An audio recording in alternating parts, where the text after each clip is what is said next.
North Carolina has its own Moose. Philly has its Matt.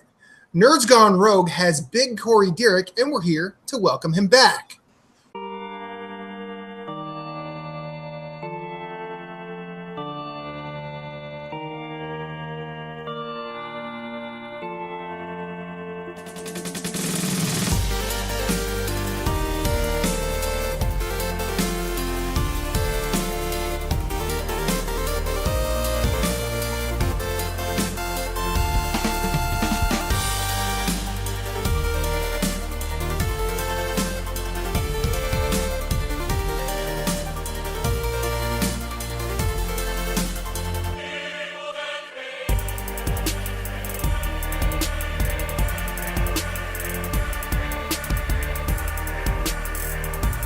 Welcome to Nerds Gone Rogue, episode 107.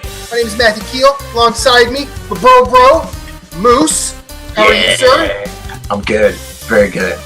How are you? I'm doing fine. We have a special guest today.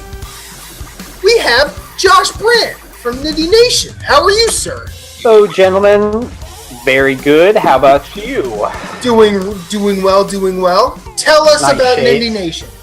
Oh, thank you very much. I wear my sunglasses. You can skip my intro. Yeah, I'm not done with it. I'm not. Just this guy. Sit down and shut up. Stay in your place, Corey. God damn. Shut him up for a little bit. Josh, tell us about Nindie Nation. All right. Well, Nindie Nation is a new podcast that I started with my good friend Jeff Svhenn. You might have known me from Life of Gaming. I go way back with Corey, actually. Yeah. Oh yeah, we started this. You discovered him. Yes. Oh my gosh. This is your fault. DNA.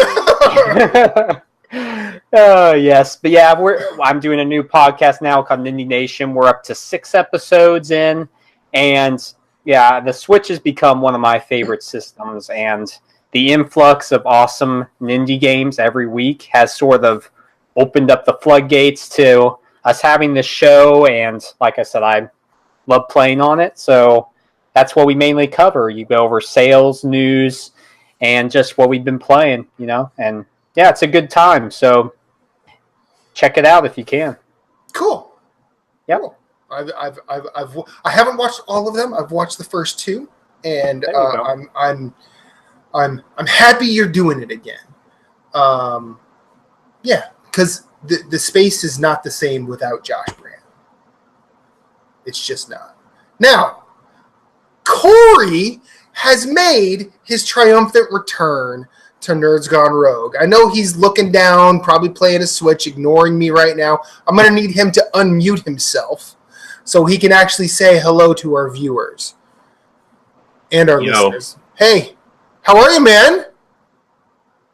I'm good, man. I'm good. Yeah? I'm all recharged, I think, for the most part. You're not. Yes, Moose, you can open your beer. No, I already did. Oh. Well, I will open my That side chat. I'm just like, and cheers. I have that off so I can pay attention to the YouTube chat. Cheers, Corey. For the man's Welcome to fatherhood. yeah, I know. Josh, yes, that's great. You're doing fine. Yep. Fake beer. There we go. It's real to me, damn it. No. Yeah, I'm a dad now. That's a scary thing. Yeah, I brought her on before everybody got on. Mm-hmm. Matt and Reba and Moose later saw her. She's a fussy little one, but she's good. She's sleeps a lot and poops even more and kind of looks around for a couple minutes and then she's back out. She's a handful. Let me tell you. She eats a lot though.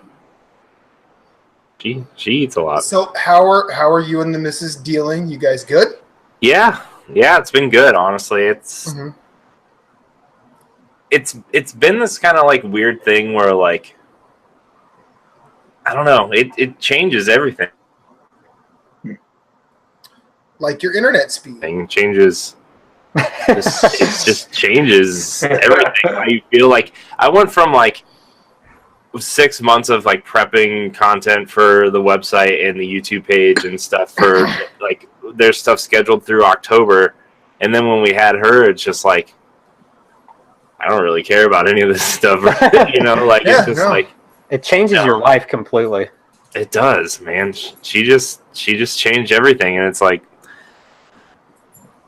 when I get home, I have to like pry her from my wife so I can have time to hold her and stuff. It's just a good time, man. Yeah. Like, sometimes she gets gas and she gets like really loud, and you're like, "What do I do?" And then she burps or farts or something, and then she's fine.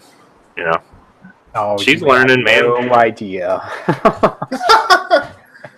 Yeah, well, it's funny when you brought her and showed her to us. Like I almost thought when the way Reba was looking at her, I thought she was gonna pull up a chair and just sit next to me and hope you brought her on the show. Reba's looking go, yeah, bring her right here. No. Yeah, and like, I kind of missed a couple things today while I was at work. It was like she had like 3 really big blowouts today. And I was like, oh, man, I'm kind of glad I missed that. And I came home to the cute version instead of the dirty version. Awesome. But, amazing how that works. I know. Yeah, Wife's but like, why couldn't you be here? Yeah. She called me to let me know very, very nicely. Mm-hmm. Very, very. Let me guess. She's already saying, guess what your daughter did? Yeah, pretty much. Yeah. And then, like, I was about to get on the show, and we had her all, like, ready to be swallowed up and put in her bassinet or whatever, and all of a sudden you just hear, and she pooped, and so we had to take the swaddle off, take her onesie off. I mean, it's just a whole process, man. We start getting kind of my hero. We start getting her ready for bed at 8:30, and then we're lucky if we're like laying in bed at 10:30. Jeez. Well, she actually went down pretty fast tonight, though. So, well, I'm happy. You're happy. I know Moose is as well. While you were gone, and I know that you edit the show. No, I'm in delusions about that. We were having. I tried to make it so we just had a parent on, so we could give you parenting advice. And one of my motivations for having the wonderful Josh Brant on is because I've seen. I mean, he and I've been friends on Facebook for a while, and I've seen his feed. Dude knows how to raise children. He's really good with them. Are you sure about that? I mean, maybe you don't post the bad stuff. I don't know. It could. I'm just saying. Are you sure it's not his wife and he's just there to pose for the pictures? I mean, let's be honest, Corey. You have 2 beautiful members of your family, and you're not one of them. That's true. So I'm not going to argue. That's cold, man. Hey, the truth hurts, Moose. There's one good-looking person in my relationship. Guess who's not it? Me. Hey, I go out with Reba, and she's not even dressed like super nice, and she looks stunning every time. Like it's intimidating, and I don't know how she deals with my dumbass. But continue. Speaking of adorable kids, you have to show Reba this picture right now. You can mute yourself or whatever you need to do. I'm sending it to you in the group chat of Facebook or whatever. And yeah, man, we got our newborn pictures back the other day, and it was just like it's hilarious. These pictures are hilarious. But yeah, man, kids. I wish I could take a picture of Reba's face right now. I think she wants to eat your. It's funny when you're by the 3rd child, you're like, okay, I can take on anything. She's adorable. Yeah, it's been great though. She's been like amazing, and it's really changed how I think about things. So life, it's probably different having a female too, because I have 3 boys. So. Yeah. I don't it's daddy's little girl sort of deal. I don't know how different it is right now, but I bet in about 5, 10, 15 years, all those increments will be severely different. So I'm just going to be booting my kids out, Show him the door. 18, you're out. You're gonna be like that old woman in fairy tales with the broom just sweeping them out the door. Sweep him out. Yep, get to work. So what I originally started this little soliloquy with was I wanted Josh to give Corey just a bit of parenting advice, gamer to gamer. Doesn't have to be anything like super didactic, not like a whole bunch of raise that shorty right type of stuff. Well, like just a little tip. Well, any sort of like, strategies. Well, as far as gaming goes, Corey's is having a baby at the right time because of the beauty of the Switch. Because you can just take that you'll play it in handheld mode a lot more, but when the baby's just napping, you just hold the baby there and you have your Switch right there. I mean, it's an exact right time for you. 3 matches of Fortnite last night while she was laying in my arms. It was kind of nice. See, you're already doing that. So, yeah. Well, I wish I had the Switch back then. we have this, like, we call it a boppy, but it's like one of those arm pillows that like supports your arms so you don't like drop the baby when your arms get tired or whatever. So like I just kind of like lean my arms there and like I lean back and she'll just lay on my chest while I use the pillow to play my Switch. I've played so much Tetris and Fortnite. When Chase is 3.5 months now, but every day when I would get home from work when he was really small, he'd just be ready for a nap and he'd just lay on my stomach, just like you were talking about. And it's just something special about, like, I would always take a nap. It was just like, oh, this is great. Gives me an excuse to get a nap in. Mm-hmm. And yeah. How old's your oldest, Josh? He is 10 now. Okay, and then your middle is how old? 6. He turns 7 in a month. So. Oh, wow. So I'll just pretty big age difference. It is, but we weren't expecting Jace actually at all. He's sort of like miracle child. Right. So I mean, it's one of those things. Like even people who are expecting end up having reasons to not expect anymore, and that's unfortunate. Yep. Then there are people who can't expect it all. So, so we all have to get through how we get through. But just real quickly, like, how do you handle introducing them to your hobby? Well, I just sort of force them down, tie them up to a chair, and say, "You're going to play through Mario 1 all the way through, and that's it." No. I was gonna say, I'm like, no, really hard. I appreciate you are going to play Pac-Man and work your way up. You are not that sadistic. Yeah, no, that would not be pretty good. much. Well, my 10-year-old, he loves playing Overwatch, Fortnite, and it's just funny from how when I was his age growing up playing games versus his age. Like the types of games he's into now. Like, I don't really force anything on, like, as they grow up, they're going to like to play with, like, Titus. He loves playing Plants vs. Zombies Garden Warfare, which that's more kid-like, but it's still easy enough for a 6 or 7-year-old to pick up on, while Overwatch, Eli can whip my butt in it now because he's just gotten so good at it. And, yeah, I mean, he just loves those types of games, so... I mean, it's great seeing him, be able to relate to my hobby in that way. Yeah. And we'll play, we play Mario Kart, and we played Overcooked before. Just anything that's co-op, we try to get in. And, yeah, I mean, even 4-player games like that. How much did you yell at each other playing Overcooked? Well, it became so hard where we're just like, okay, we're going to stop. It's just too hard after like the first few levels. But yeah, that was fun. I mean, that's what's great about gaming now is that there's just so many great co-op experiences to have. And that's why I can't wait for like Super Smash Brothers to come out in December and even Mario Party later this month or next month. That's just going to be fun to play with them. And, like we've been playing Mario Tennis. He's been having a blast with that. And yeah, it's great it's actually more fun having kids now that like gaming because, yeah, like I said, it's just, it gives you someone to play. You have someone there you can play with at any time. Okay.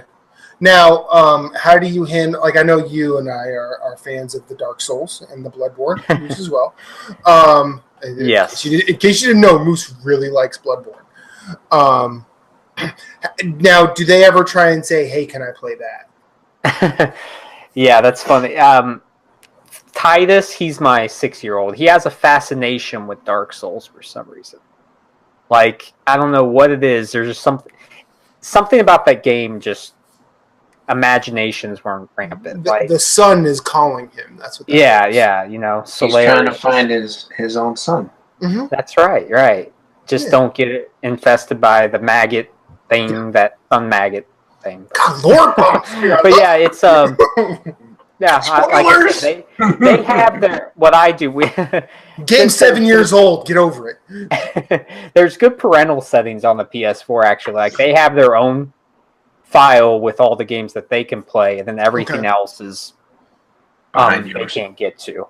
So yeah, like I said, they can play Plants vs. Zombies, Garden Warfare. I mean, they play Star Wars Battlefront and Overwatch. That's about as probably mature as it gets, you know. Yeah.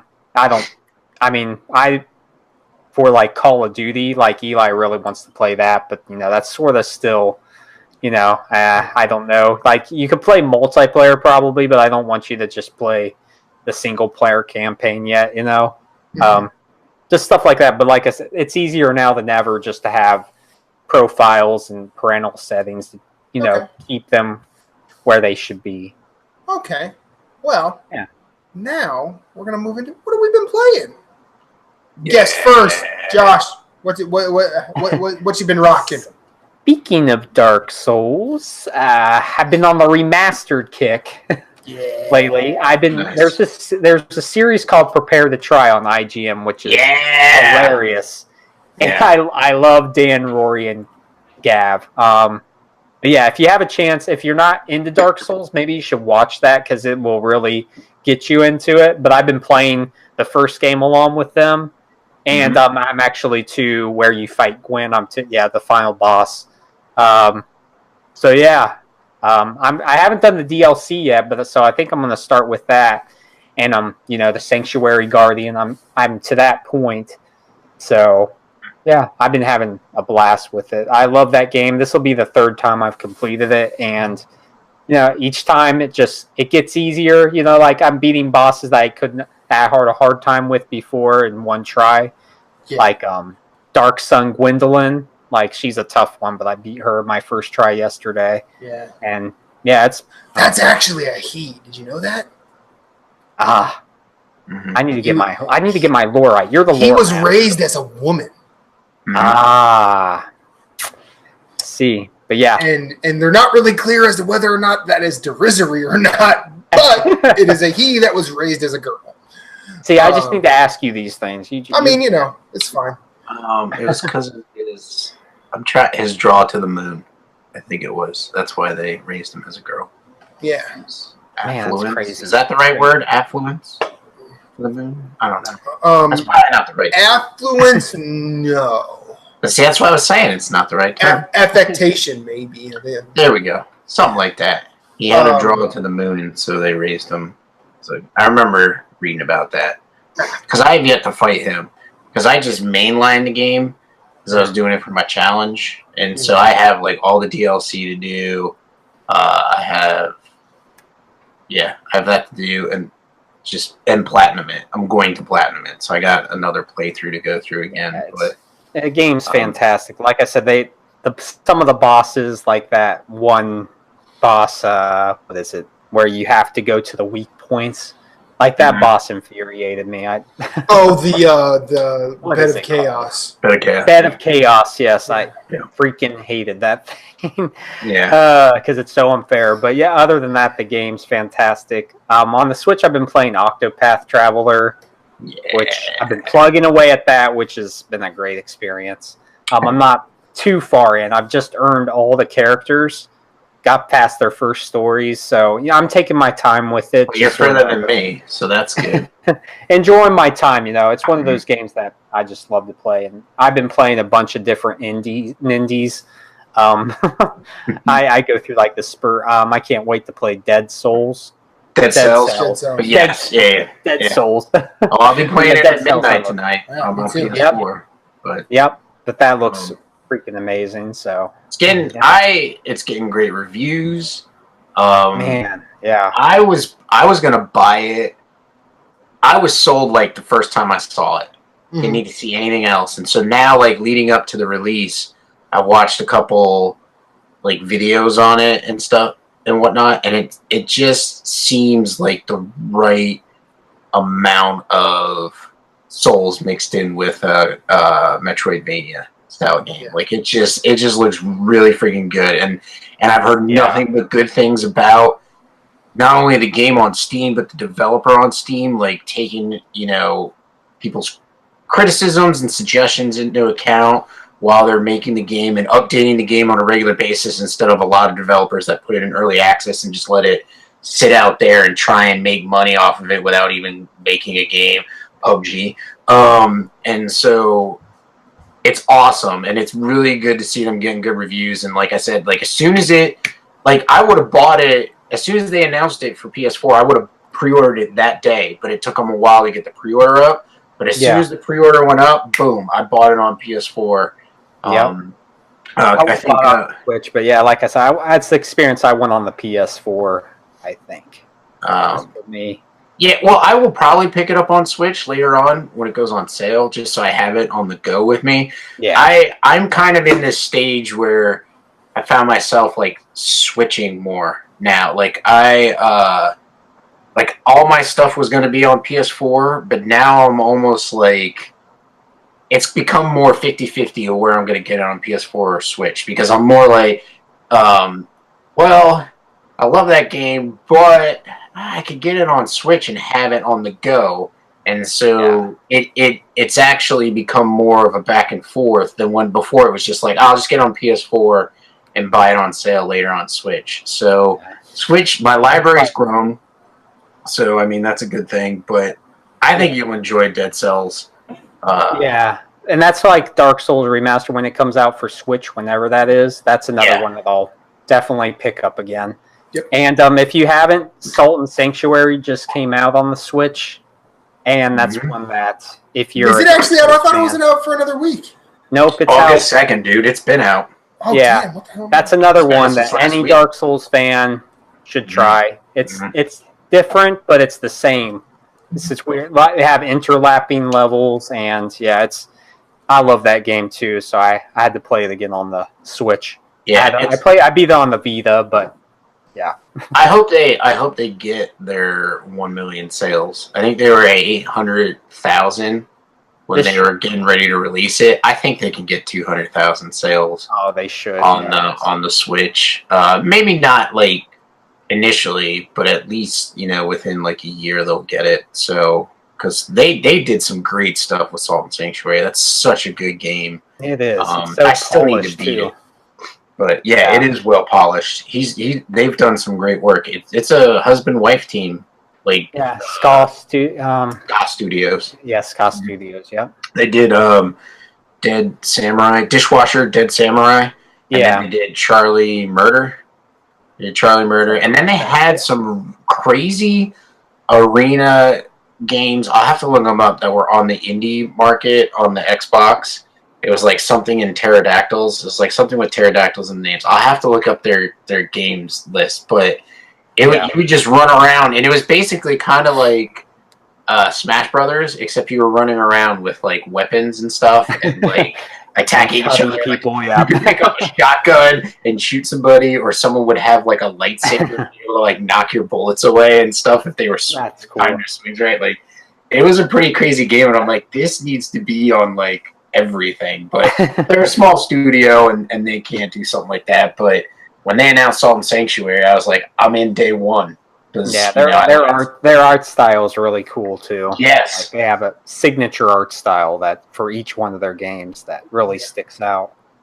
One other thing about Salt and Sanctuary, like you were talking about their art style, like when you look at Salt and Sanctuary, it's not like you're like, oh, yeah, it's kind of Dark Souls. Like you look at that game and it's like, it looks like it could take place in the Dark Souls universe. Oh yeah, like the art style is really well done. Lighting, like the atmosphere is just awesome. And so they did a great job with that game. Yeah, no doubt. So I when I heard it was coming to Switch, I was like, that is amazing. There's so many people out there that probably have not played it, and they just need to buy it. Like, it's another great game out on that system. So yes, yeah.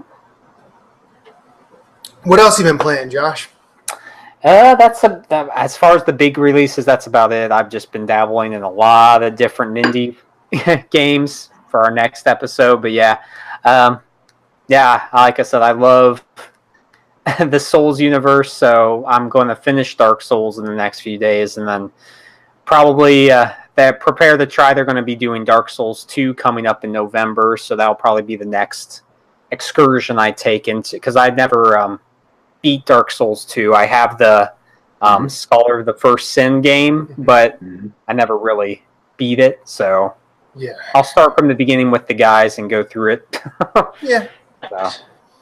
Moose. I've been playing a bunch. So let's see. Still on my Final Fantasy 15 kick. Still enjoying it. Cool. Great game. Man, I actually think you'd enjoy it if you would just if they didn't call it Final Fantasy 15, it was called something else. You would play it in a heartbeat. I think you'd enjoy it. Simulator RPG. Not even that. He just doesn't. He doesn't like Final Fantasy games. But I think the game is really good. I agree with them in saying it's a Final Fantasy game for newcomers and Final Fantasy game for fans. Like, it's cool. I'm enjoying playing that. I'm in chapter 3 right now. There's 13 chapters. I'm gonna try and I'm not gonna power my way through it, but I'm gonna just try and like mainline, like do the main quest and then do like 4 or 5 side quests quick in that area and then move on to the next area. But did you get the Royal Edition? No, I only have the digital. I bought the digital deluxe edition when it was like $30. But you have like the DLC edition. Yeah, I have the DLC. So that has the season pass, which has the 4 DLC stories for the or the 3 DLCs for the characters, and then there was another 4th one or something. Yeah, it's the multiplayer one, which is like it's like this really kind of weird Monster Hunter-y mixed with like. I don't know. It's got this really cool multiplayer component. We should try to do that at some point. I'm down with that, man. I'll play multiplayer Final Fantasy 15. I need to watch some videos on it because I feel like I'm not getting the system down pat on it, like the combat system. Like, I feel like I do a good enough job, but I could do so much better. And so like I felt the same way. I want to watch some videos on how I can get better. I like the active battle system. They have an active battle system, and then they have the time battle system, and time is just like nothing happens unless you move, and which I kind of like because it's almost like the turn-based version. You know what I mean? So, Alan Hennon's in the chat saying 15 chapters. So awesome. Sorry, not 13, 15. So I've got 12 to go. But anyways, it's a lot of fun. I recommend it. It'll probably be on sale. I don't know if they'll have any of the other editions on sale. Like, the regular edition might go on sale during the holiday season, like as low as $20. But I don't see the Royal Edition going below 30. The Royal Edition, at least like 2 weeks ago, the Royal Edition on the Xbox store at least was like $24.99. Okay. So it might sometimes, but it might. See, it's weird for like because that's basically season 2. And a buddy of mine's a huge fan, and he was saying that they're kind of now finally giving us the game that we deserve. Yeah. I'm like, okay, that's cool. I'm enjoying the story. Yeah, there's still 2 character chapters that are coming out. Nice. So I don't know when that's supposed to come out, but. So, been playing that, playing Chasm. Everybody knows I've been waiting for Chasm to come out. Been playing that. Orgasm for Chasm. That's right. The only problem with Chasm is I couldn't figure out how to get the crossplay, or not the crossplay, but the cross save to work on my Vita. So I didn't get to the first boss yet, and I know I was really close because I know Jason's at like the second boss. and so I just started over on my Vita and just haven't gotten back to it yet. But I've enjoyed what I've played. I feel the reviews out there where it's like mid to high 7s is warranted. I feel like it's a good game. I just don't feel. I feel like they could have did a better job. But I heard with the game. I heard the procedural generation kind of hurts it. Yeah. Yeah. No, it really doesn't. It doesn't in the way that you think it does. Well, how does he think it does since you're inside his head? I don't know. Well, okay, it doesn't the way that people are saying it does. Okay, that's better. Finish your thoughts, Moose, and we'll talk about that in a second. Anyway, so been playing Chasm. I recommend picking it up. I mean, if it's a lot of fun. Like I said, it's on Vita. It's on PS4.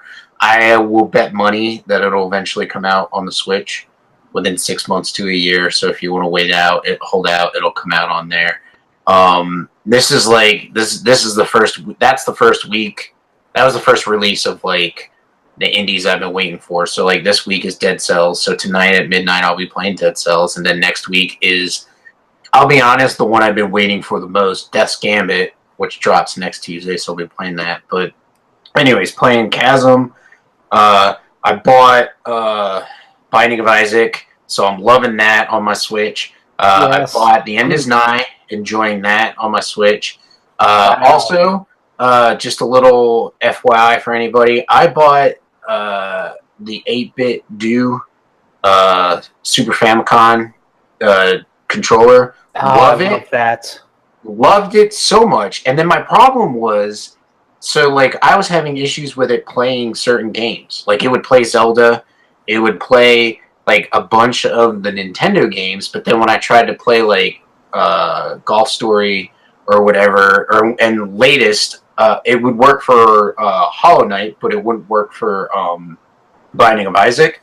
I came home, updated it, and the update, it works perfect now. Works like a dream. So like Binding of Isaac, it works perfectly. So if you got yours and you're having issues with your Switch, make sure it's updated. I think because Matt bought his shortly after me, and he's like, I'm not having any issues with mine. He's like, mine's working perfect. I'm playing Super Meat Boy. I'm playing this. I'm playing that. I mean, that controller on its own transformed my Binding of Isaac runs.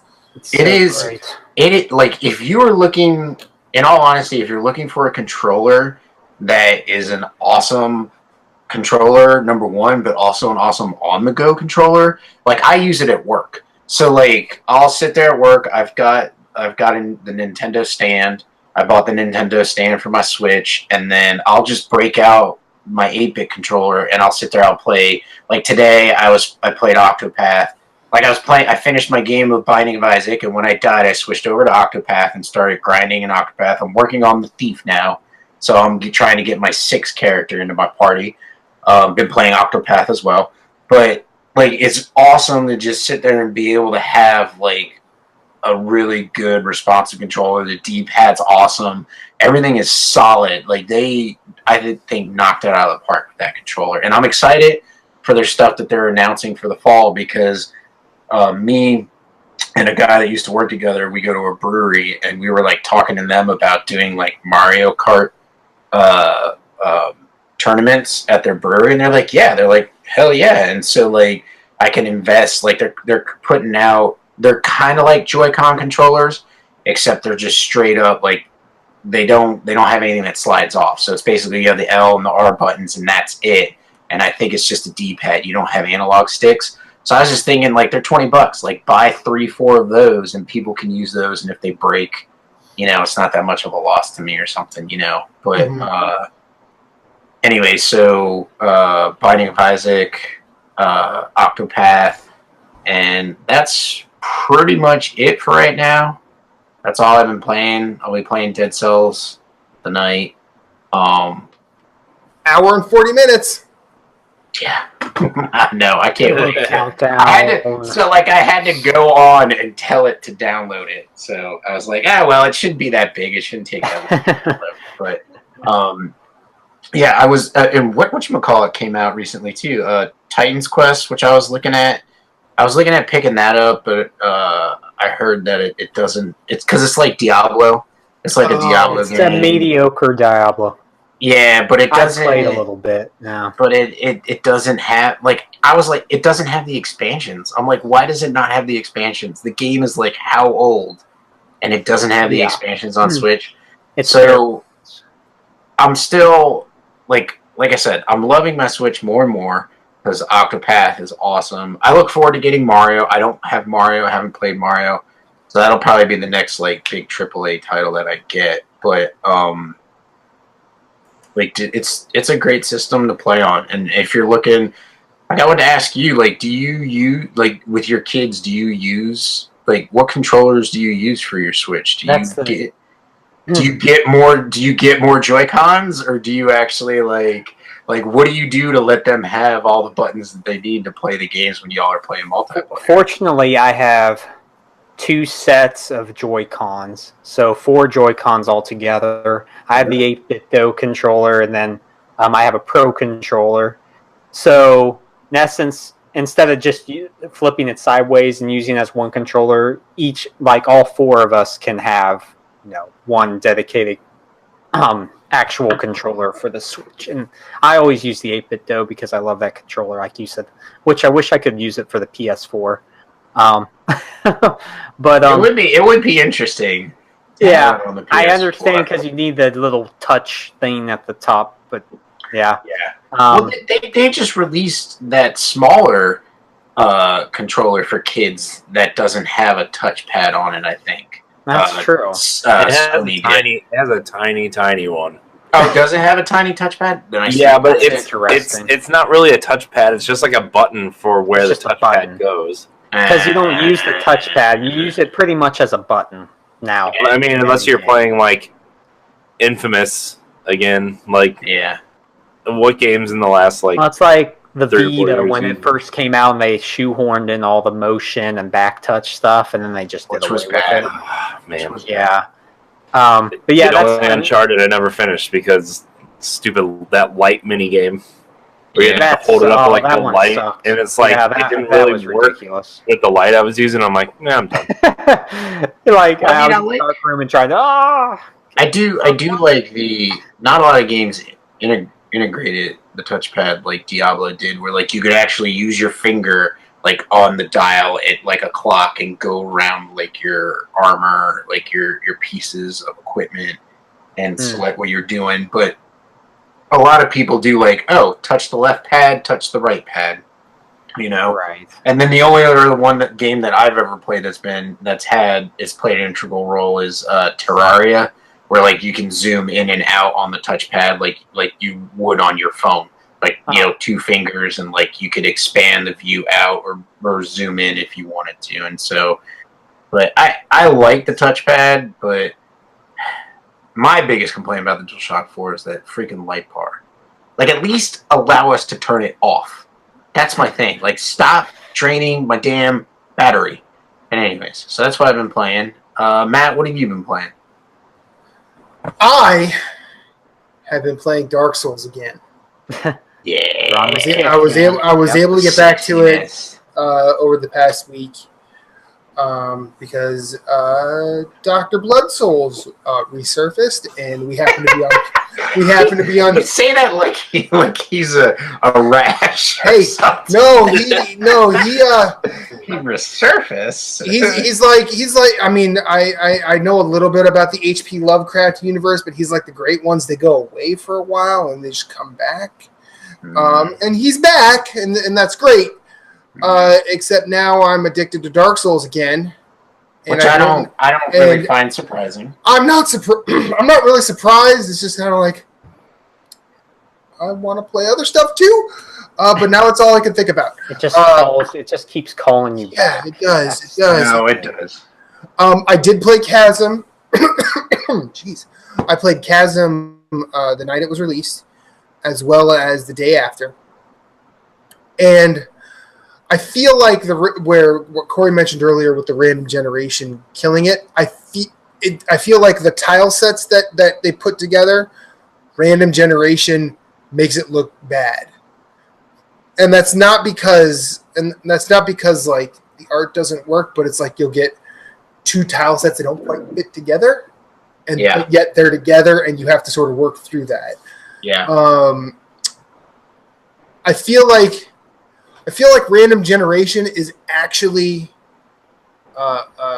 it's not a misnomer, but it creates a connotation that does not exist in Chasm. Because when you start the game, your world is generated at random. And then it stays. No matter if you die, no matter if you live, no matter if you go back to the surface, it stays. Now, what does that mean for different players playing it? If Moose, Corey, Josh, and I are all playing Chasm, not together, but just like on our own, because it's not a multiplayer game as far as I know, we will all have different worlds. I think that's a cool concept if you are going to play through it multiple times. I don't think I will. I think what I've heard is that, and you just speak up. I haven't played it, so that's fine.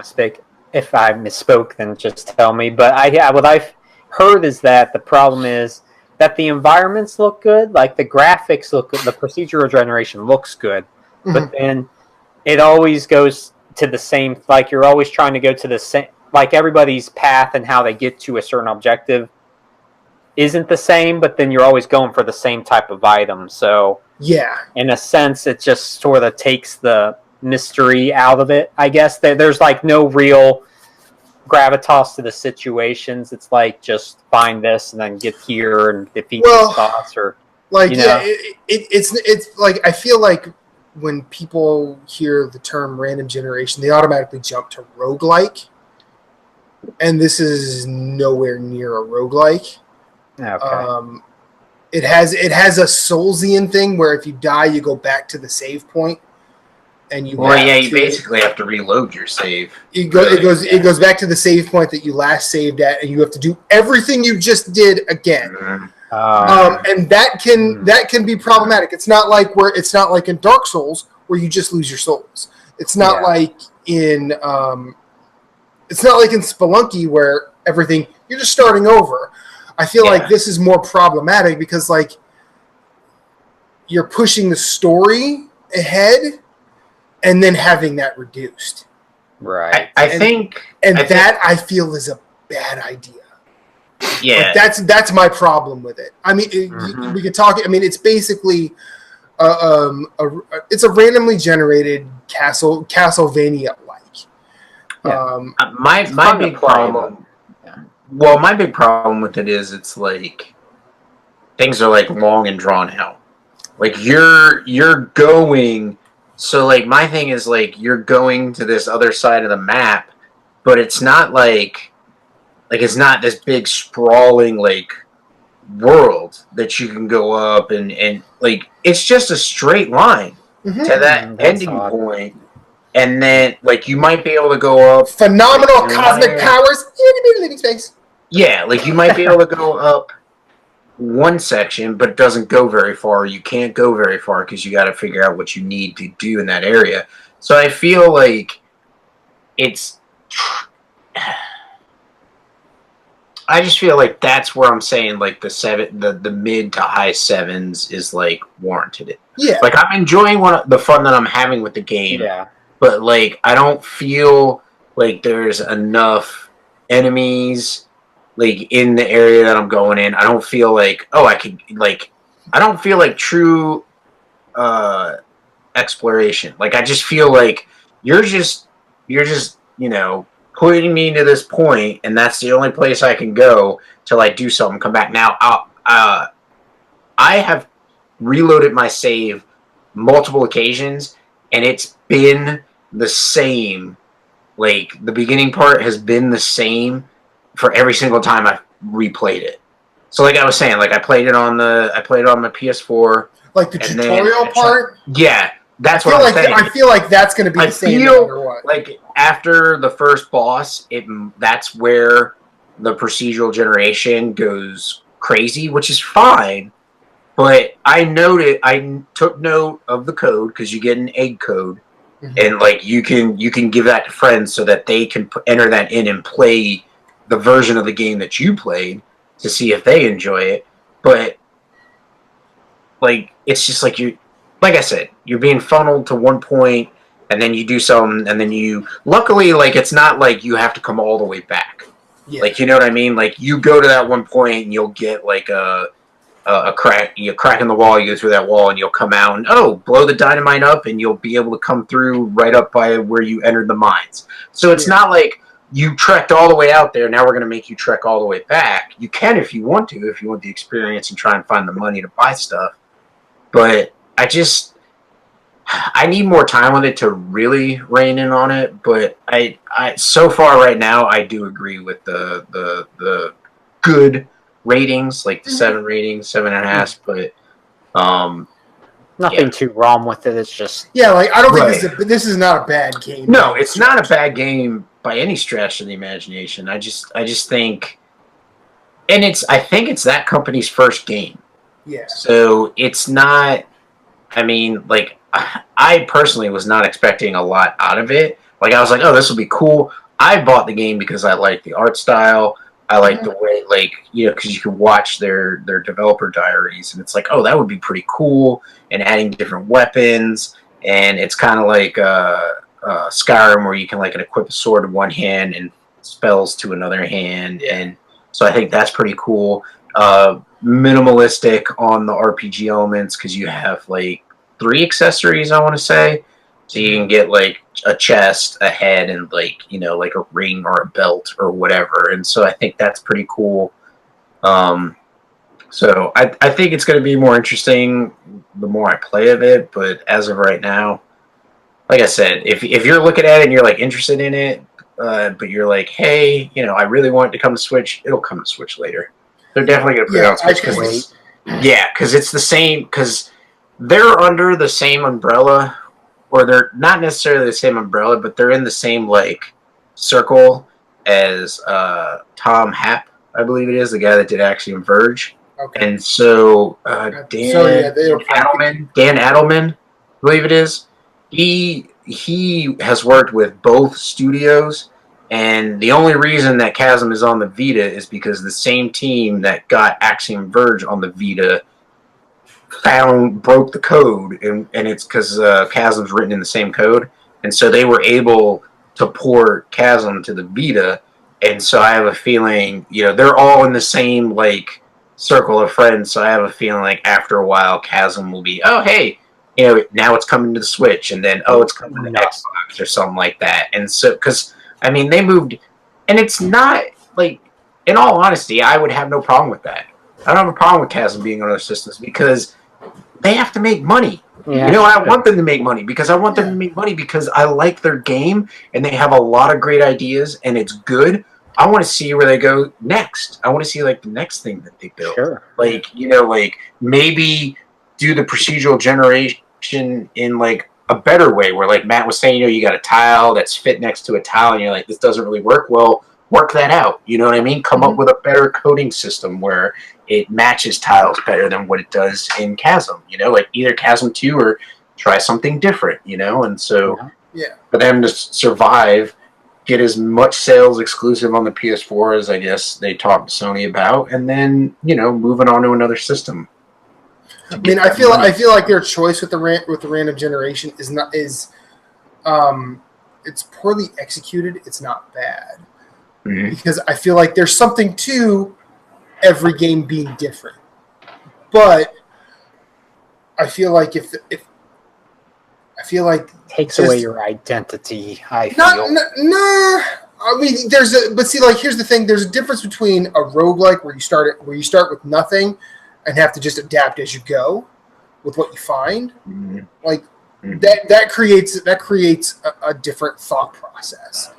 And a lot of people, like we said last week, people tend to want to get things in games, not lose them. So roguelikes can be very frustrating to those individuals, and I don't fault them for that. Yeah. But in this situation, all you're doing is moving the map around.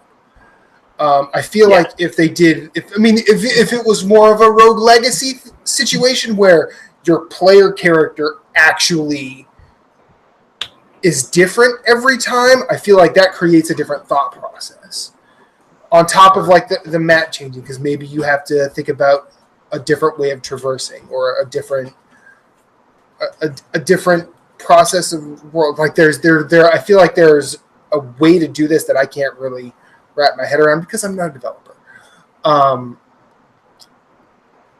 But like Chasm is, it's not what I wanted. It's not what I thought it was, but I'm okay with that. I'm not gonna because I think in the age of IGN being the top dog on the video game journalism or video game criticism tip, I feel like a lot of those writers, especially in the past 2 to 3 years, they've been like, well, this game isn't what I wanted, so I don't like it. And I'm like, I feel like that's an incorrect approach. Because when I was a music critic, if I approached everything as to what I wanted from it, I would never like anything new.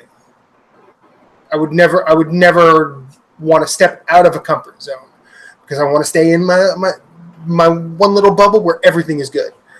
You have to sort of accept what's put in front of you and address that rather than, well, this is what I want from this. So if I don't get that at the very least, it's bad. Like that's their fault for not knowing what I wanted and doing that. And I feel like that. I feel like that's just that. That's incorrect. Also, I've been playing more Binding of Isaac. I've hit a wall in that game that I'm not happy with. I'm not happy about it at all. The game can just go on forever. It really can. I feel like that's a beautiful thing. But like I've gotten to the point, like I just recently beat Mom for the first time, and then I did that on PS4 and beat Mom's Heart on PS4. I've beaten Mom on the Switch, and I consistently do it. I consistently get past Mom every single time. So I feel like I've gotten better at the game, but like those 2 levels between Mom and Mom's Heart, like my confidence gets the best of me because I sit and thinking, oh, I've got this room, and then I die, and I'm like, what? And it's like I don't even know what I did. Like I don't even know 9 lives item. Well, no, that's actually a game breaker, which I love. But you kind of have to know it breaks you hard. Well, you kind of have to know how to work with it because, like, what I like about Binding of Isaac as a roguelike is items synergize together. Like for example, if you get the Nun's Habit and a car battery and there's one more item, I forget what it is, but if you happen to get those 3 things in a run, you could just generate items that are in a room. I just love the item descriptions. Oh yeah, they're great. They're great. Like I like the one where where you actually pick up poop and it's plop. It's just plop. Yep. And then what happens when you use that item? You actually put poop on the floor. And I think I beat in that game. Don't you play against Satan or some kind of demon? I can't remember. Well, I beat some type of demon or Satan or something. The dark one? Yeah, I got some type of ending. That's just see, I know like if you get past Mom's Heart. Yeah, I got. Then you go to Sheol. You could fight Satan and Mega Satan. Okay, I Sheol. fought Satan, maybe not Mega Satan. Yeah, see, you've gotten farther than I have. Okay, I've not gotten that far at all. I'm not even come close. And it's crazy. It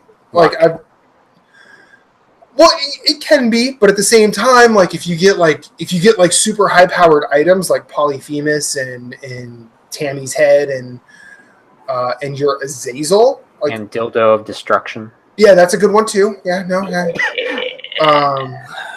And then you eat a couple of placentas along the way. I made that up, by the way. I know. Actually, I don't. I mean, it seems like it's in there. I don't know. There's like 500 items in that game that could be in there. I don't know. Yeah, I know exactly.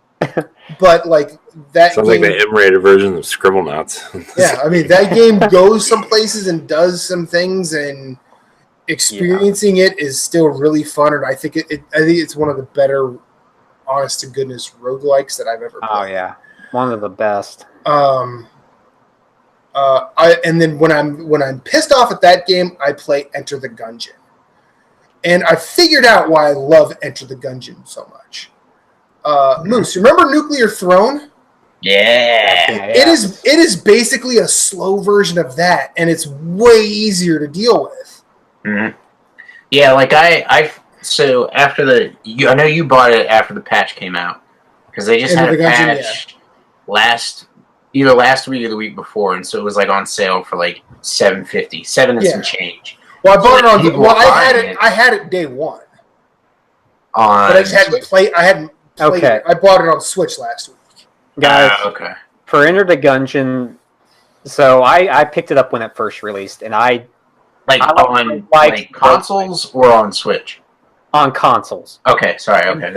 So when I first played it, I get what it was trying to do, but I generally like roguelites, but I did not get into this for some reason. There was the progression just wasn't grabbing me. Will this new expansion be something that I should look into? Get me back into Dungeons and Dragons? Are you kidding me? Yeah. Yeah, but is it something that should I try to play again or I mean, its expansions are very similar to the Binding of Isaac. It doesn't necessarily change the game. Yeah. I think it actually adds a mode like greed mode in Binding of Isaac. Yeah. I don't know if it's actually a horde mode like that, but I would assume. But that game, I didn't start playing that till recently, and that game is a very nice answer to Binding of Isaac. It's not as dark. It's not as unforgiving. I feel like its vibe is a lot happier. I feel like, and I'm not, despite being a bit oppressive, Moose. You feel I like the roll. Like you have to use the roll at the right time so you can like dodge bullets or whatever. So you can use your roll to get through damage. So I bought Enter the Gungeon day one on PS4. Like I think it was part of. I really want to say it was part of. It was part of like one of those summer play. Like so, yeah. And I really think it was part of the. It was part of the summer play for that Helldivers was part of, because it came out on my birthday. No, that was Jamestown. That was Jamestown Plus. Anyways, I don't think Enter the Gungeon came out. I'll Google it once we're done talking. But anyway, so I bought it, played it, and just got drawn away by something else. And so now I came back to it, and I was playing it on my PS4, and I was like, wow, I'm having a better, I'm enjoying this more. I'm having a better time with this game. Okay. Not that I had a bad time initially. I just think it wasn't what I thought it was when I tried it. And then coming back to it, I had no expectations. So it wasn't like, this is disappointing me. This is not what I wanted. This is not what I expected. I was just playing a game and being surprised at what it was and was actually enjoying it. Like I played it and I was like, oh, I know what I'm doing. I got this. I play the Marine, so you can pick different classes for like different perks that they have. And so I was playing the Marine and I got through like the first couple of bosses pretty quickly and I agree with you. It's definitely slower than Binding of Isaac. I don't want to say like super slow. It's just not as like fast paced. Like it's still got its moments of speed, like but it's not like definitely not like Binding of Isaac. But well, no, I think I was more comparing it to Nuclear Throne. Okay. And then, I mean, it's maybe I should try it again. Yeah, no, Enter the Gungeon is really, really good. And it's like I've actually had more fun dying in Enter the Gungeon than like I don't like I've gotten pretty far in the game. I don't get like super down on myself, and it's a really nice change of pace when I'm frustrated with Binding of Isaac, because Binding of Isaac is very oppressive and very, it's almost like the death metal of roguelikes, whereas Enter the Gungeon is kind of like, I don't want to say ABBA, but it's somewhere between ABBA and like happy pop rock. In terms of... Why does this podcast always come back to ABBA? Because you shut your mouth. ABBA's the best. No, it's like the fish of gaming. Are you talking about PHI? Yeah, that's what I'm talking about. It's Okay, the jam band of... we are muting Josh Brant now. You're done, I set him off. You're done. And then, but yeah, no. Try Enter the Gungeon. If you've done that well in Binding of Isaac, you'll probably walk through Enter the Gungeon, because Enter the Gungeon is way easier to me. The other thing I've been playing is Bush League Hockey, and that's on PS4. That is still a bad hockey game that I absolutely love. It's like Lee. Oh, so hockey. Shut the fuck up, Corey. They are cribbing from like Slapshot type storylines, and that's cool. They don't really nail it, but I feel like their heart's in the right place. The mechanics are not great. The hockey is very slow, and gameplay wise, there are plenty of problems with it. But I friggin' cannot stop playing that game. I feel like if you could get it for less than $5, get it. I think I paid $12 for it, so I feel like I overpaid, but at the same time, I'm still loving it. I think that's it for what I've been playing. Ringing endorsement for Matthew Keel. Overpaid. I've said this the past like 4 or 5 shows, man. There we go. You're gonna troll me. At least I'm gonna be honest about it. I'm not gonna be like, yeah, you should play this because I really like it. It's bad, but no, I'd rather be honest about it. But I have an attraction to that game, and y'all can just keep laughing. That's fine. Whoa! Well, I have an attraction to the Dynasty Warriors series, so those games aren't always good. Well, why not play a good game like Diablo? Why not?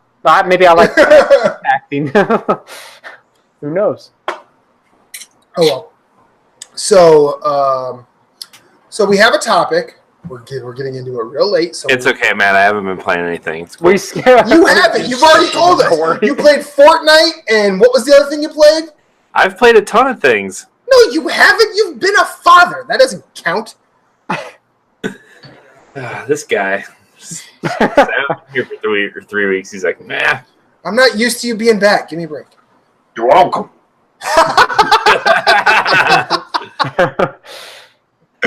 What have you been playing, Corey? Well, I guess the big one is I finished God of War finally. Yeah. I don't know if it's because I played that game over like 4 months and like just was so disjointed from that game, but like I feel like it took like a long time for the story to progress to a point where I kind of wanted it to, and then when where it finally got to where I wanted it to be, I was almost at the end, and the end kind of wrapped up in like I don't know, like 2 hours, I think, from the point where I thought, okay, so like I still don't know how I feel about that game right now. I'm gonna go back and like try to finish up some of the stuff. I might try to platinum it, but I've heard the Valkyrie fights are pretty hard. And that's my pile of shame. I haven't completed God of War yet. So much else has just come up. I need to. Yeah. I know. Yeah, I mean that's where I was right. last week, and I was like, I need to sit down and finish this. I just need to. So. Yeah. So I'm not gonna spoil anything, but I like how the game ends. It was kind of, I'm just gonna say it's surprising compared to other God of War games how the game ends. I don't know, man. It's kind of hard to talk about without spoiling it. So like I'm just gonna leave it at that. Where like I really liked the game. I don't know how it's not as high as like everybody's putting. Yeah. I just like after coming off Horizon last year. and I'm just like, I loved Horizon, I think, more than most people. I mean, I know a lot of people love that game, but like, I really loved that game to the point where we were talking about our top 10 games of all time, and that game made my list because I just loved it so much. And like, I wanted God of War to be this amazing end-all be-all game, and it just wasn't, especially because like I like that series a lot, So I don't know, like I liked it, and I'm gonna keep playing it to see if like, okay, is it worth playing a new game plus type thing with this game? Is it worth trying to platinum this game, or finding other secrets that I may have missed? Because that's a lot of games now. Is like you finish the game. I mean, it's almost like a Mario Odyssey situation where like you finish the game, but there's a lot of stuff that kind of opens up after you beat the game and you go back. So Yep. Okay. So I'm gonna spend a few more hours with it to see like what I can find and if there's some boss battles that I can get into or whatever. So, but I finally finished that. I'm glad I finished it. It's a great game. Let's see what else. I've gotten back. Speaking of Horizon, I got back into the Frozen Wilds DLC. I haven't finished that yet either, and I want to make sure I finish that. And like, it's to the point where I'm like, there's these 2 trophies tied to New Game Plus. One is New Game Plus, and one is like play it on Ultra, Super Hard, or whatever it is. Mm-hmm. I think I'm going to go after those because I really want to play Horizon again. But at the same time, there's so many games that I need to get to that it's just like maybe I'll try it when there's another lull period next year or whatever.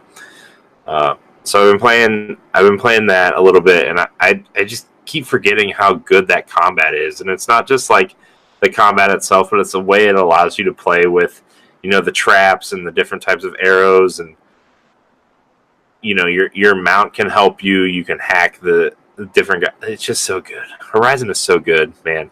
I cannot wait. Like I said, that's the game that's going to get me to buy a PlayStation 5. Like, it's so good. There man. will be another Horizon. I know. I really hope it comes sooner than later because I know. Will there be an event Horizon? No. When Horizon comes out, Yes. it'll be an event. Yeah. Oh, okay, great. So I mean, I know Guerrilla's building 2 teams, and one of the rumors is the second team is building a kill zone for a launch. So, man, I would hate to see them go back to kill zone after Horizon. Because Sony needs their first-person shooter Do they? type of game. I mean, I don't think they do, but in their eyes, I think yeah, they feel like they need something in that regard. System, yeah, but just with for their their like, system. yeah, I mean, like with their library of IP, like, even if you take Uncharted out of it, you still have like, Last of Us, Infamous, Horizon, God of War. You just take these IP and they have a stable that they don't need Killzone anymore. But whatever. Maybe they're secretly building a Resistance game, and everybody will just be happy. Until they actually release it. Long I live would hate Resistance. it. I'd love to see them like they did something new with Horizon. I'd love to see them do something new, like first person wise. I wish- Don't make it Resistance. Don't make it freaking Killzone. Just let them do their own thing. I sort of wish The Last of Us 2 was something completely different, even though I love The Last of Us. I just like new IPs. I'm surprised The Last of Us is going back to Ellie and Joel. It seems like I really am surprised. I kind of thought that like that could be an IP where they could like explore different stories within the universe, but Oh, yeah. whatever. I mean, I'm not the biggest Last of Us fan, so I don't know. What do I know? What else? I played the Solstice of Heroes thing is going on in Destiny 2 right now. I've been playing through that. It's kind of, I don't know. I don't even know if I'll finish it. I don't even think it's worth it, to be honest with you. Except it's the only way you can get to the max light level now, so it's like, that's kind of dumb. But I mean, like once Destiny doing something dumb? No. Well, like once this new expansion comes out, it's not even going to matter because the light level is going to go up like 300 points anyway. So People still I don't play know. Destiny 2. I mean, I have a small group of friends that still plays.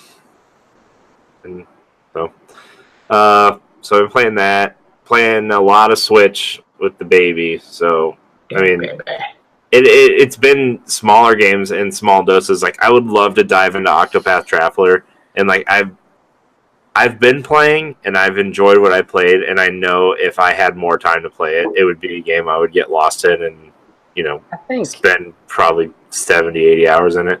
I think it's like the perfect RPG though for like breakups because there are so many save points. Like I don't feel like it's like you get stuck somewhere and then you can't stop. Like I feel like there's tons of places where you can just stop and it'd be okay. Yeah, I mean, I agree with you, except for the fact every time I find a new traveler, I am like halfway through reading their story and watching their scenes play out, and then my baby will cry, and I'll have to stop. I'll have to like put it in sleep mode, and then I'm like, okay, I guess I have to reread this, and at that time, I'm like, man, I'm tired. I just want to go to bed. So I've been trying, though. I actually started over so I could read the Traveler stories, and I know you can go back and kind of reread stuff and rewatch stuff, whatever, but I just found that out, moments ago. But, yeah.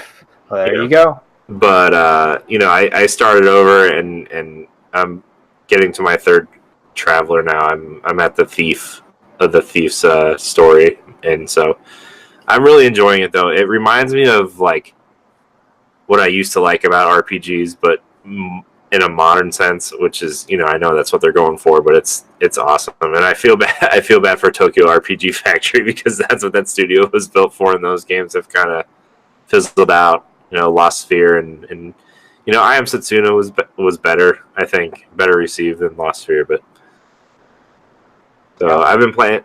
What? I agree. Yeah, I agree. Just based on sales and reception, like people playing I Am Setsuna or Lost Sphere, and it's just being like, not, it sucks. Yeah. For them. Because it'll be interesting to see what Square does with them and says, hey, what are you doing? You know what I mean?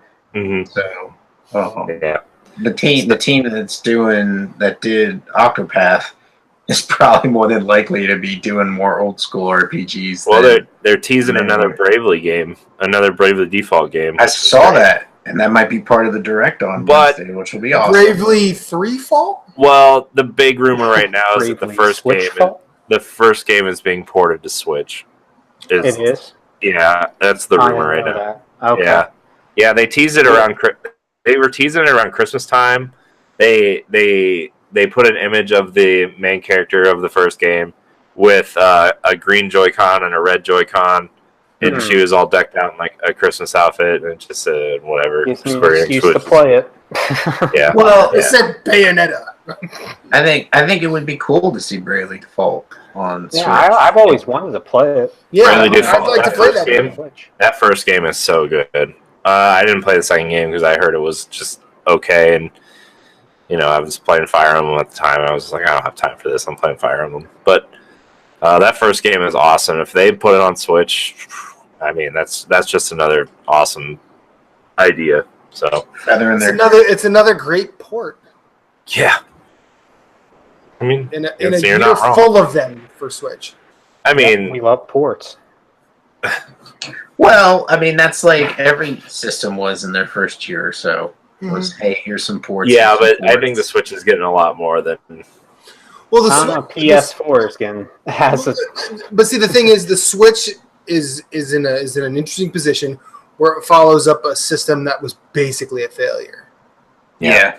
I mean, and like Nintendo released a bunch of numbers recently, and actually, the Wii U did better than the GameCube. Wow. No. Oh wait, didn't it? True. Oh wait, no, because I was you know what? You're right. Because I was listening to Giant Bomb, and Vinny said that GameCube was the biggest clunker, and they're like, no, Wii U was. He's like, oh, I forgot about the Wii U. Yeah. So no, but like, okay, so forget I said that because I was wrong. But like, thank you for correcting yourself. I do what I can, and with the help of my friends. But it's coming off of a system that was a failure, but that also had great games.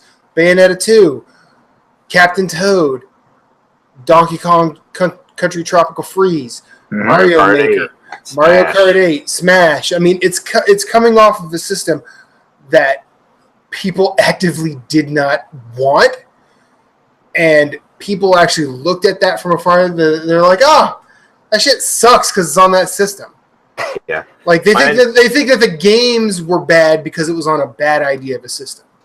I mean, my cousin's kid was over here the other day because they live right around the corner. My mom was babysitting them, so she came here to pick them up, and he was here, and my Wii U is sitting in a box underneath my desk right now, and he picked it up because he wanted to play it, and then I was like, why don't you just play my Switch? And I loaded up Minecraft for him, and he started playing Minecraft on my Switch and whatever. And he was like, man, this feels nicer than that other thing.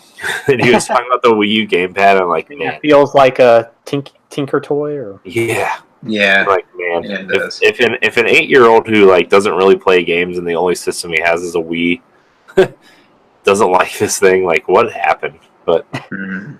I mean, I like the Wii U. I hated Me the too. controller. I mean, I just hate that controller, and I don't know. Anyways, I've been playing Mario Tennis Aces a little bit. That adventure mode is real dumb. It's just real dumb.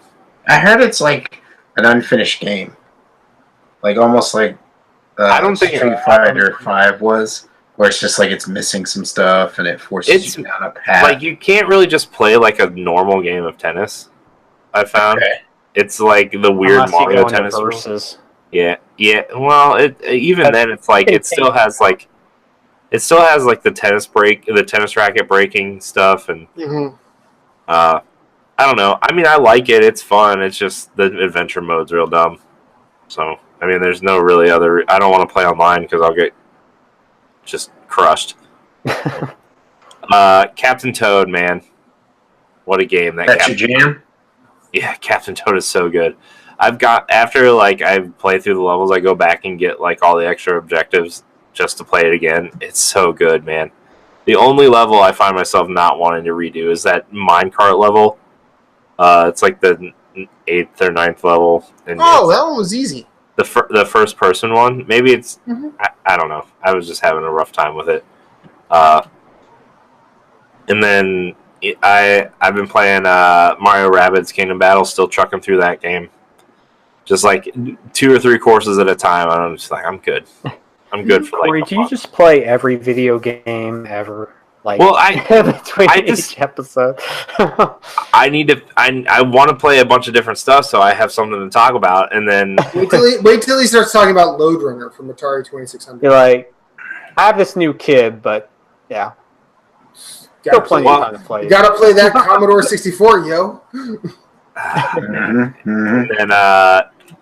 the game I've actually put the most time in is Tetris. Honestly, when I'm laying in bed, my Switch or my 3DS there, and I just play Tetris. Man, Tetris is so fun. It's the perfect video game. Yep. I don't think there's a more perfect video game than Tetris. There's not. So, and then Fortnite. Fortnite is a good one to jump in and out. Except on Switch, it takes 10 minutes to load in. So usually when I know my kid's waking up, I'll turn my Switch on to Fortnite, and then after I change her and she's fed and she falls back asleep, I'll be in a match. So, Dang. You'll be on that party bus. Yeah. Do you play it with the Pro controller? I play it in handheld mode. Handheld. How do you like it that way? Well, if I'm gonna play it, on TV, I'm gonna play it on my Xbox. It's just. Well, I mean, yeah, no, that's totally understandable. So I'm in with the crossplay stuff. My Switch progress carries over to my Xbox. So I mean, there's really no reason to plug my Switch in because the Switch doesn't run at 60 frames. It's a little muddy. The textures are a little bit muddier, but it's fun. Still, yeah, it's still a good game. I almost won, man, the other day. I came in second place twice. Really?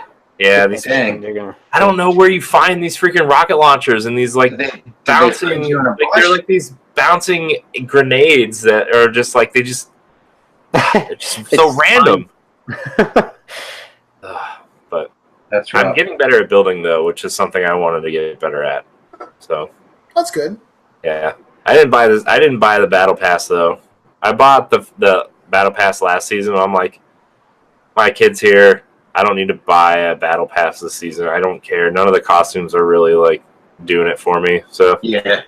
I'm just like, I don't need to buy a battle pass. I got a cool costume right now. I don't even really know what it looks like, but it's like this weird blue and black body exosuit thing. It looks really cool. But Nice. but yeah, that's kind of what I've been playing. Bits and pieces of all these Playing games. Fortnite, a mocap suit. Huh. A mocat suit. Mocap. Someone's probably the person that beat you. Probably. I don't know. It was Would be probably surprised. probably some 8-year-old sitting in his summer school classroom. Yep. I don't On know. his phone. Yeah. Ouch. What's that? Insult to injury. Dang. Yeah, I can't. It's funny that it plays on phones. Did y'all see the controversy? Not controversy, but did you see Fortnite will not launch in the Google Play Store? Like Yeah. you will have to go to their website to download it because they don't want to play. They don't want to pay Google the royalties to put it on their service. That's so bad, man. That's hilarious. Yeah. Like Fortnite, because Fortnite's like, we're gonna make a shit ton of money off this, and if we put it on Google, we're gonna have to just give them like a crap ton of it. So let's just keep it and put it on our own, website. We're gonna have to give them a shit ton of our shit ton. We don't want to do that. Yeah, like we want to keep the vast majority of our money. We want Like, to if I keep was as them- much of this shit ton together. If I was them, I would just send it over like Samsung sent to Apple, all pennies. Just send them all pennies. Just be like, so we owe you $4 million, whatever it is. Yeah. $4 million in pennies.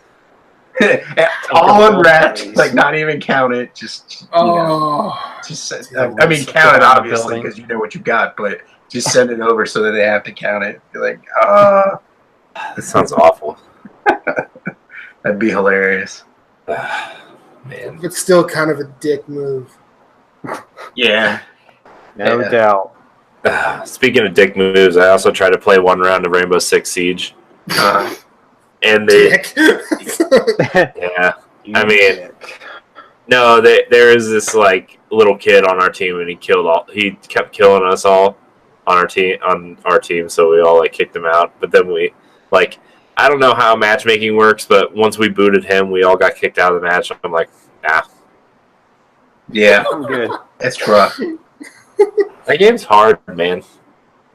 It is. Like, you can die pretty quickly in that game. Like, do you I'm usually play a certain mode, or do you just let it randomize it for you? Well, I'm still in I just set it on quick play in whatever mode it takes me to, because I'm like I haven't played enough to get into like the ranked matches or anything. And 80% of the time when I play with Jesse or whatever, we play Terrorist Hunt, and it's just the two of us taking out guys, and it's like, oh man, this mode's cool. But Yeah. when you get in there and like you're trying to learn guys, and then you're playing with a bunch of people that actually know what they're doing, and you're just like, oh, I suck so bad. Yeah, because there's like terrorist mode where you fight, like it's you and a team versus like the AI. Versus AI, yeah. And then there's the hostage mode where like you basically defend against an attacking team, and then you flip it and you attack against the defending team. And so it's like, it's pretty cool. Like, it's nerve wracking. And when you see the kill cams, you're like, all right, I deserve that. It's not like Call of Duty where you're like, man, I shot first or whatever. Like this, you're like, yeah, he got me creeping around a corner. Yeah.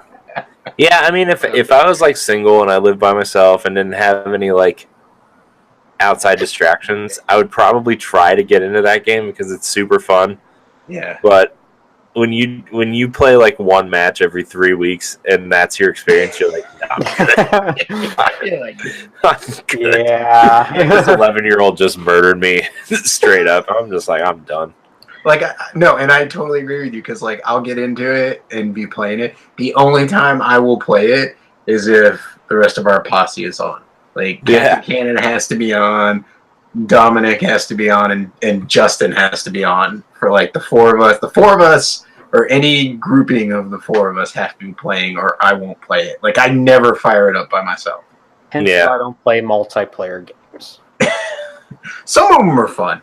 I think co-op's better. Well, like, the way better than multiplayer, but yeah, the like way competitive multiplayer. The way Rainbow Six was described to me when I first started, like, oh, it's basically like a hardcore military version of Overwatch. I'm like, well, I like Overwatch. I can probably figure this out. That's funny. Man. Yeah. I'm just gonna pick the character that looks the coolest and shoot people. I'm like, this is not how this game works, but I'm gonna try. I mean, at least I know my role in Overwatch. I'm like, I suck at shooting people, so I'm just gonna heal everybody. Yep. That's my role. Or Overwatch. Or I'm Reinhardt and just hold a big shield in front of everybody. There you go. One of the two. I like to hold that shield. If somebody picks Lucio or Reinhardt, I'm screwed because I can't play anybody else. That's Infinite's character, Reinhardt. Reinhardt, yeah. Yeah, Reinhardt. Reinhardt's my boy. Zenyatta all the way. Oh man, you're one of those people. Are you healer Zenyatta or are you attacking Zenyatta? Do you snipe people with those little? Man. I'm both. I'm sniping and I'm healing. Man, dishing out. That's like Zenyatta is one of those characters that I like. Zenyatta. That I like super think is like that's my jam right there. Like I want to be able to get good with that, and every time I try, I'm like, nope, I do not have the mental gymnastics to wrap around with floating orbs. I mean, just how awesome is this guy? Like, yeah, it's great. I mean, he's badass. And his alternate costume is a nutcracker for Christmas. That's cool. Oh yeah, no, like Zenyatta's costumes are great. Oh, all the costumes, most of the costumes are pretty cool though. I'd have to say for that game, that's probably the best. Thing about it. Costumes. I like the soldier. Notch. Soldier's my favorite class, and then that's pretty much it. Mercy, first person shooter guy. Yep. Like I play soldier and I play Mercy, and that's. I'm gonna be boilerplate shooter man. Although I like what's the dwarf with the turret? Torbjorn. Yeah, I like him. Oh, they just changed him. Yeah, I like him. I like him. What's her name? The Tracer. Tracer's all right. Tracer's all right. Tracer's very good. Sometimes I'll mix it up with her and like run around with her for a couple matches. If I can't get Soldier, it's her, and if I can't get either of them, it's Mercy. Like I'll just be like, you know what? I'll just heal people. I'll just run behind people and heal. So that's always helpful. I really want to play Overwatch. Like my thing with Overwatch, like my problem with Overwatch is I wanted it to be too much like Monday Night Combat. If y'all remember that on the 360, yeah, I can see that. That game was so awesome, and I like Torbjorn because he had the turret, and I love the guy, the support class with the turret. Like you just drop the turret, buy your money ball, and just like keep it healed while it's shooting everybody. And yeah, that was a lot of fun, and that's why I liked Roland in Borderlands, because he had that turret. You could just lay down. Yeah, you could just throw the turret down and be like... Or the girl with the giant mech thing that would come out. That was cool. The Necromancer. She was awesome. She was awesome. Yeah. I still like the Commando. I think the Commando was really cool in Borderlands too, like with his turret. Because you could have like 2 turrets. You could like have magnet, so you can like throw it up on a wall so it could shoot down at things and stuff like that. And now I need to play Borderlands. I know. I want to play it, but I don't have my copy. Borderlands is such a good game. It is. I still need to platinum it. Now, there are rumors about the first one coming to PS4 finally, right? Yeah, well, they said there were rumors of that going to be, like, an announcement was going to be at E3. Yeah. Because they said Borderlands 3 will not be at E3. And then for some reason, there was, like, a ratings popping up. The Korean ratings board rated it for PS4 and Xbox One. Yeah. So they're like, Might be what's a pre-order bonus for. I don't know if that's going to be a Gamescom thing where they're like Borderlands, because like I think pre-order Borderlands 3, you get Borderlands 1 for. That's what I've been saying. Yeah, it might be that part of that. If they were smart, they would do that. It's like Far Cry 5 with Far Cry 3. Yeah, you pre-order Far Cry 5, get Far Cry 3. I would do that in a heartbeat because I loved Borderlands. Yep. Out of all of them, that's my absolute favorite. Borderlands. Even though 2 was fantastic, still love Borderlands 1 the most. Borderlands 2 There's is a Ninja something Turtles special reference about in it. it. It was awesome. What was that, Corey? Borderlands 2 has a Ninja Turtles reference in it. It does. Yeah, I love really that awesome. secret. Ralph and Leon and It has a Dark Souls reference in it too. Yes, it has a Dark Yeah, it Souls. does. It has a Batman reference. The first one has a Super Mario reference. Yeah. Huh. It has a character that's a reference to Donkey Kong too. Yes. Yeah. King. What was his name? King Donkey Kong King King Donkey Kong. Oh. Yeah. He was awesome. Yeah. throws exploding barrels. It's a good time. Well, not if you're trying to live. No. But yes. It could be a good kind of time if you're throwing them. I mean, you know, Donkey Mongs in general, they don't like to let things live. That's why they're in the Iridium Blight, where there's not much life anyway. True. Yeah. Very true. So,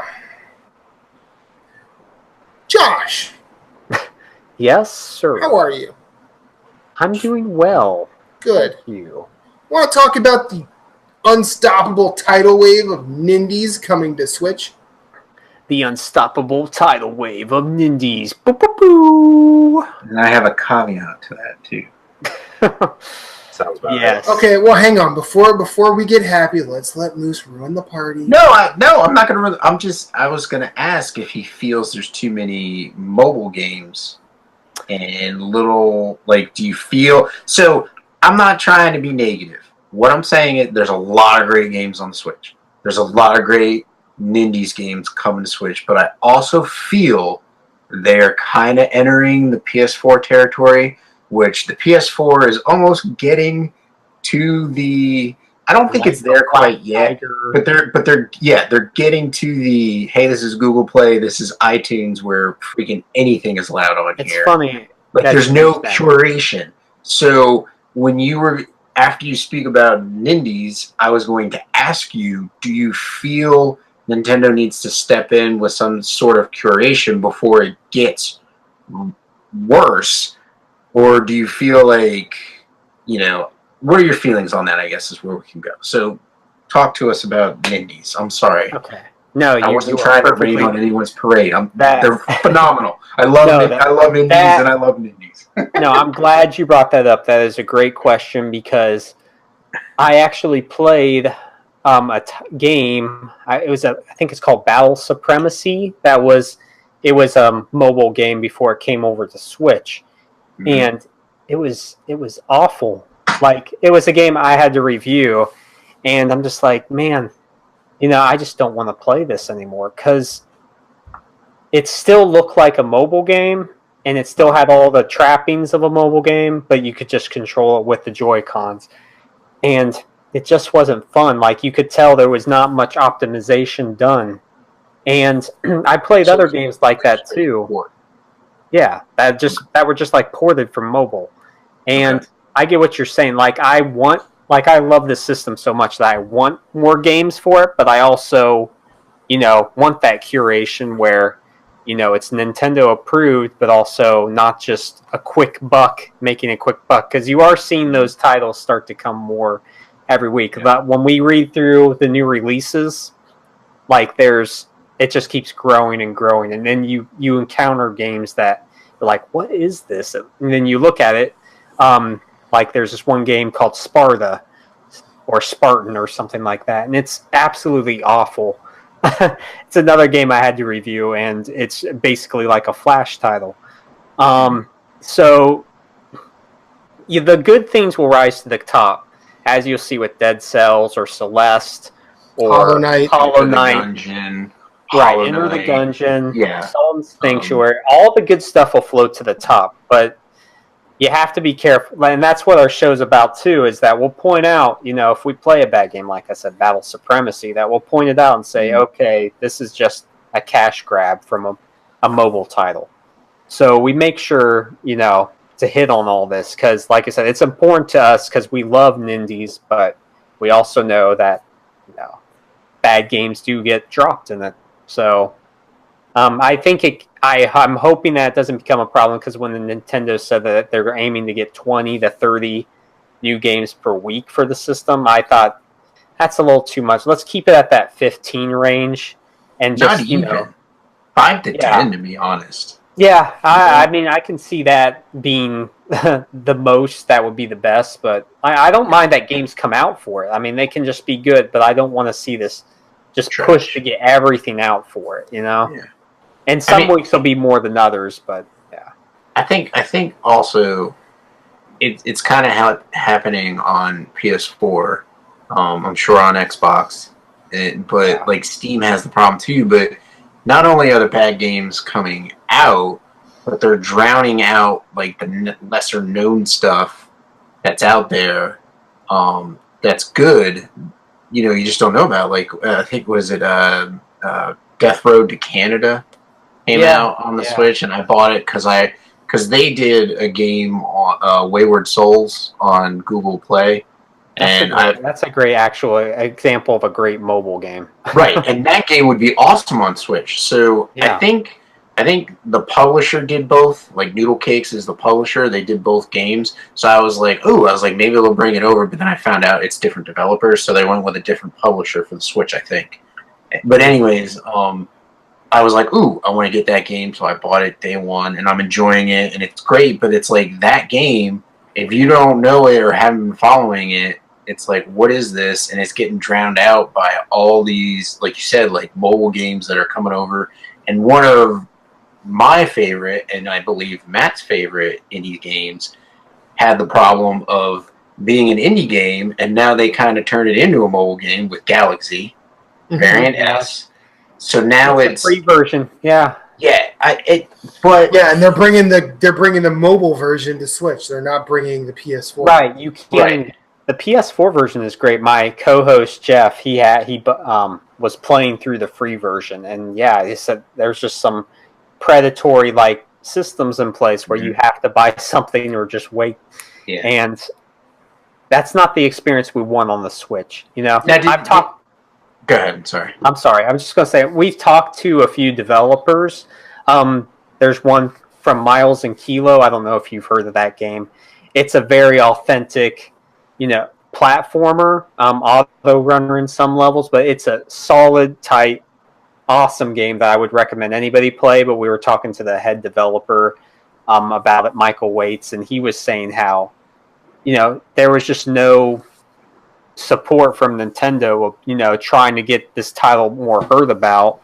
And I think a lot of developers are having that issue because there is so much coming out. And, you want a place to highlight the best, but it's hard when there's just so much you're looking through. And that's another thing on the eShip. They need to try to streamline that more so you can better find the titles that you want to. I don't think that's very well done at all yet. So yeah, I agree with you. It's not like the eShop is.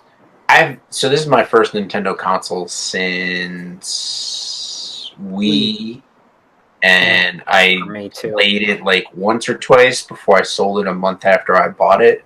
So I have no dealings with the eShops whatsoever. So this is my first dealing with it, and I don't think it's that bad. I don't think it's the best in the world. Right. I don't even think Sony's. I don't even think the PSN is the best in the world. There's so many things that they can change on there to make it better. But I agree with you where it's hard for developers to get, the owners of the consoles or the producers of the consoles to help them get their stuff out there. You know what I mean? I don't know. It has to be like a grassroots movement again, where podcasts like mine or somewhere else, other news outlets or gaming outlets have to evangelize the game in order for people to hear about it. Yeah. So, because, the big corporation like Nintendo, they aren't going to talk about it unless the sales are there. Right. And unfortunately, for great games that might be undiscovered, there's no way to get the word out. So that's what, we're trying to do. And then, like I said, we're friends with a lot of other podcasts and other news sites that, are trying to get, to spread the word of good games that actually come out. So, anything that can help, Yeah, because like I look at the drop on PlayStation every week, and some of the times I'm like, why how is this even a game? Like, how is this even allowed on here? It's like you're supposed to, like, to speak to Nintendo, like, their quality, their seal of approval was so, they were so tight on the reins and leashes that Konami had to go out there and make another studio just to keep producing games for it. Because they were limited. You're only allowed to publish like 5 games a year on Nintendo's platform. So like Konami went out and made Ultra so they could put out, Ninja Turtles and Metal Gear and all these other games. So yeah, and now they're getting to the point where like some terrible games are coming out, and you're like, what is this? I don't know their whole mindset. I think they might be trying to bridge because the Wii U had big droughts where they had nothing. Yeah, like they had an eShop presence, but it was a lot less games. And now I think they're trying to build that so that in between big releases, hey, look at all these games that are just flooding the marketplace. And I don't think that's the right way to go about it, like you said. There's some diamonds in the rough, definitely. Like, I definitely have a lot of games on my wish list that, Earth Atlantis is a pretty good diamond in the rough. Yes, Earth Atlantis is. What was that other one? Skyrogue? Skyrogue, yeah. Skyrogue. I haven't played it yet, but I've watched videos of it, and you talking about it makes me want to play it. And so, it's a pretty good roguelike too. That's the thing. And then there's games that you wouldn't even give a second glance at that are just fantastic, like Flat Heroes. I would advise anybody to pick that up on the Switch because it's a great co-op game. It's a great, just frenetic type of multiplayer type of title. Even you can play it single player. There's like Road to Valhalla. It's a fun marble puzzler game that you're just going to look at and be like, I don't care. But it has a rhythm like thing to it too, which is really cool. So you just have to find these games and then try to do your best to try to get the word out, because like you said, it's just going to be flooded. It's just keeps getting more flooded. So I mean, there's a good game I've been playing on PS4, but I could see how it would have seriously gotten lost on Switch. Yoku's Island Express. That was a good game. I think there's a lot of Metroidvania is a cool idea. I'm sorry. Yeah, I probably didn't like it as much as you, but I like the concept. Mm-hmm. And Pool Panic, that's another one that just came out. That's really it's like billiards only with Adult Swim-like characters, which is really funny. Yeah, I've seen that. Yeah, that looks pretty cool. Yeah, it was pretty awesome. So, but you don't hear about it, like you never knew that released. So I'm just hoping Nintendo can find a way to make it so have a spotlight section. Maybe wait a week until after a game's release, see what the reviews are. If it's getting good word of mouth and reviews, that highlighted or something, Mm-hmm. So, yeah. That would be my way to solve it, because like there's so many good games, but there's also a lot of crap. So there is a lot of crap out there. Like if you look at it right now, you just look at the new releases for this week, you'll be like, yeah, where is this game? What was the idea behind this? Yeah.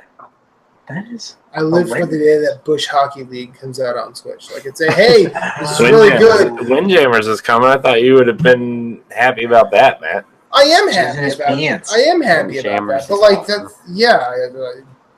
it's Windjammers. Windjamming in his pants. I would like to let the listeners and viewers know that Flat Heroes has a demo, and it's only $10, and it looks pretty freaking awesome.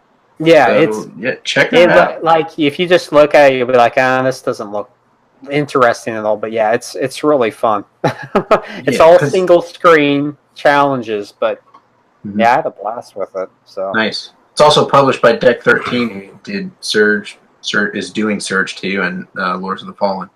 So I thought that was pretty cool. That is pretty, Minute's coming out soon too. On Switch? Yeah. Yep. Very nice. On like what, the 8th or the 9th or something? Cool. That's the thing. Then with the PS4 and Xbox One, like you can almost just, if an indie game like Dead Cells Well, that's coming out for the Switch, but like Death's Gambit, maybe you could probably just wait and it'll probably come to the Switch later. I mean, all these indie games that I used to play on the PS4, I sort of just, if it's just coming to PS4 or Xbox One, I just wait until it comes to the Switch later because I'd rather play most of my indie titles on the Switch. It's just made more for that. Yeah, Yeah, like the Blossom Tales was really good too. Yeah, Blossom. Yeah, Tales. that was a great top-down Zelda-like. Yeah, I mean, Zelda-like, it was Zelda. I mean, it's a Link to the Past too. The fall, man. Yeah. I could imagine Iconoclast is really Yeah, good on that's Switch. Yeah, I've been playing that. Yeah, that's been great. I mean, that's a game that came out, like February. less than a year ago? Yeah, February. Yeah, it was this year. Yeah, it's in my top 5 for game of the year. It's been out for a while, but yeah, I mean, you can just usually wait for these games to come to Switch. And I want to give a shout out to Lumo too. Did you play Lumo? No, Lumo's a cool game. Yeah, Lumo's a really, really cool game. It's like this, you kind of like, you start off and it's kind of like this isometric view, and you walk into this building and you get like shocked in this computer, and then you're basically like walking through this maze and trying to solve how to get into the next room of the maze. It's like it's this really cool game. That sounds pretty interesting. If you ever get a chance, try the Framed collection. Those were mobile games, but they were great mobile games, and it translates well to the Switch. It's cool because it's like comic book panels, but you arrange them and try to solve puzzles by having, this incognito person try to make it through and, dodge enemies and stuff. That was a really nice hidden gem that I found. What's it called? The Frame Collection? Yeah, the Frame Collection. It's actually based off of 2 games that were mobile games at first. Okay. Yeah, that was cool. There's What another were those? Like, there was something, the Frame Collection, right? The Frame Collection is a subtitle, isn't it? That's the name of the group of games on the Switch. Okay. So, For yeah. some reason, I thought that was a subtitle. Yeah, Solid Sanctuary is only $18. Nice. Did you check out Lightfall, Brant? Yeah. That game was okay. Game's really good. What's that? I'm just saying I like that game. Oh, yeah, you played it? Yeah. Yeah. That was a quality. It had sort of that Ori and the Blind Forest like vibe to it. Mm-hmm. It didn't it was like that. It was like Ori mixed with Super Meat Boy almost. Yeah. Or maybe not. Maybe Super Meat Boy is so wrong. I mean, it was more floaty, but yeah, I get what you're saying. And then I like that the Switch. It's also, if you like point and click adventures, like there's some good ones you can find on there too, like The Adventures of Bertram Fiddle. It sounds like it's one of those games that you would think I've read that book. It can't be any good, but then you play the game and you're like, man, this is a funny, Tales of Monkeyland type of game, and yeah. Now, see, here's a game that looks pretty cool. Sleep Tight. Build that pillow fort. Oh, Sleep Tight. They were on NBC this week. They were on NBC this week talking about that game. Yeah, it's like this. It's like tower defense meets twin stick shooter, and you use the daytime to gather resources and build out your fort, and then you have each night lasts 1 minute, and you're supposed to survive the minute, and then you move on to the next day or whatever. Yeah, it's daytime, and then you go to the next night, and I never got the chance to play that, but and there, so we talk about a lot of crappy mobile games coming to the Switch and flooding the market, but it's like some really good mobile games could come to it. Yeah, like they can also Monument use Valley. I don't know if y'all have ever played Inferno 2. No. It's a really cool twin stick shooter where you like level up your ship and you gain little droids that shoot like with you and stuff, and it's a pretty cool game. Or something like the Go series, like Hitman Go, Lara Croft Go. Yeah, like those would all be great. Plants vs Zombies would be awesome. Yeah. Play that on the go. Like Corey and I. Here's my other thing. I feel I understand why we're getting a lot of mobile games, because like a lot of there's that vacuum. Like it's a new console. Let's just throw them on here or whatever. But I feel also I'm not gonna lie to myself. I know the Switch is not a powerhouse, but I also know it's about fun. Like I have fun with the games that I play on the Switch. Like I'm not sitting there going like, "Oh, that doesn't look right. That doesn't look the best." And to be honest, in my gaming habits, I'll take gameplay over visuals any day of the week. Like I'll play World of Warcraft day one graphics because that game is awesome than I would with photorealistic graphics. I'd say there's more originality on the Switch now than on anything else, just because of the amount of indie titles that are coming there. Yeah, I mean they have FMV games on here too. Yeah, which is pretty cool. Late Shift and the Bunker. Yeah, those are pretty fun. Yeah, which they're on PS4 as well. But yeah, they're on here, which is cool. I mean, they can just pretty much bring almost anything over there. If it's not a graphical prowess, like you said, it can use the touch screen too. Mm-hmm. So perfect, like you said, for some of those mobile titles, it just works. And then like games like you could be like, hey, we'll add multiplayer to it, because you got 2 Joy-Cons, and if it's a simple mechanics to where you only need the face buttons and the 2 shoulder buttons, you're good to go. You can take it on the go and pass the Joy-Con off to a friend and y'all can play, because I play Mario Kart at work sometimes with my coworkers. We'll just break it up, give them a Joy-Con and we'll be like, let's race a couple times, We don't need to do work, let's play Switch. On our lunch break.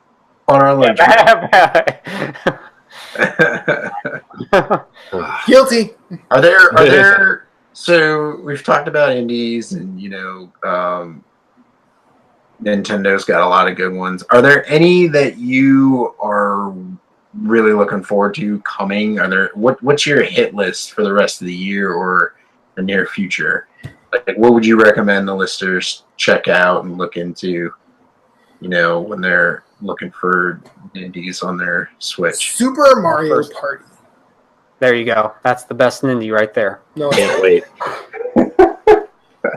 No, I'd say Dead Cells. That comes out in a few hours. 22 minutes. I was just gonna say 22 minutes. So there you go. That's one been looking forward to. There's just so many. Hollow Knight just came out. That was a surprise drop, actually. Yeah, that comes with the highest recommendation right there. I love that game. As far as Souls likes that you can play, 2D Souls likes. Salt and Sanctuary just came out.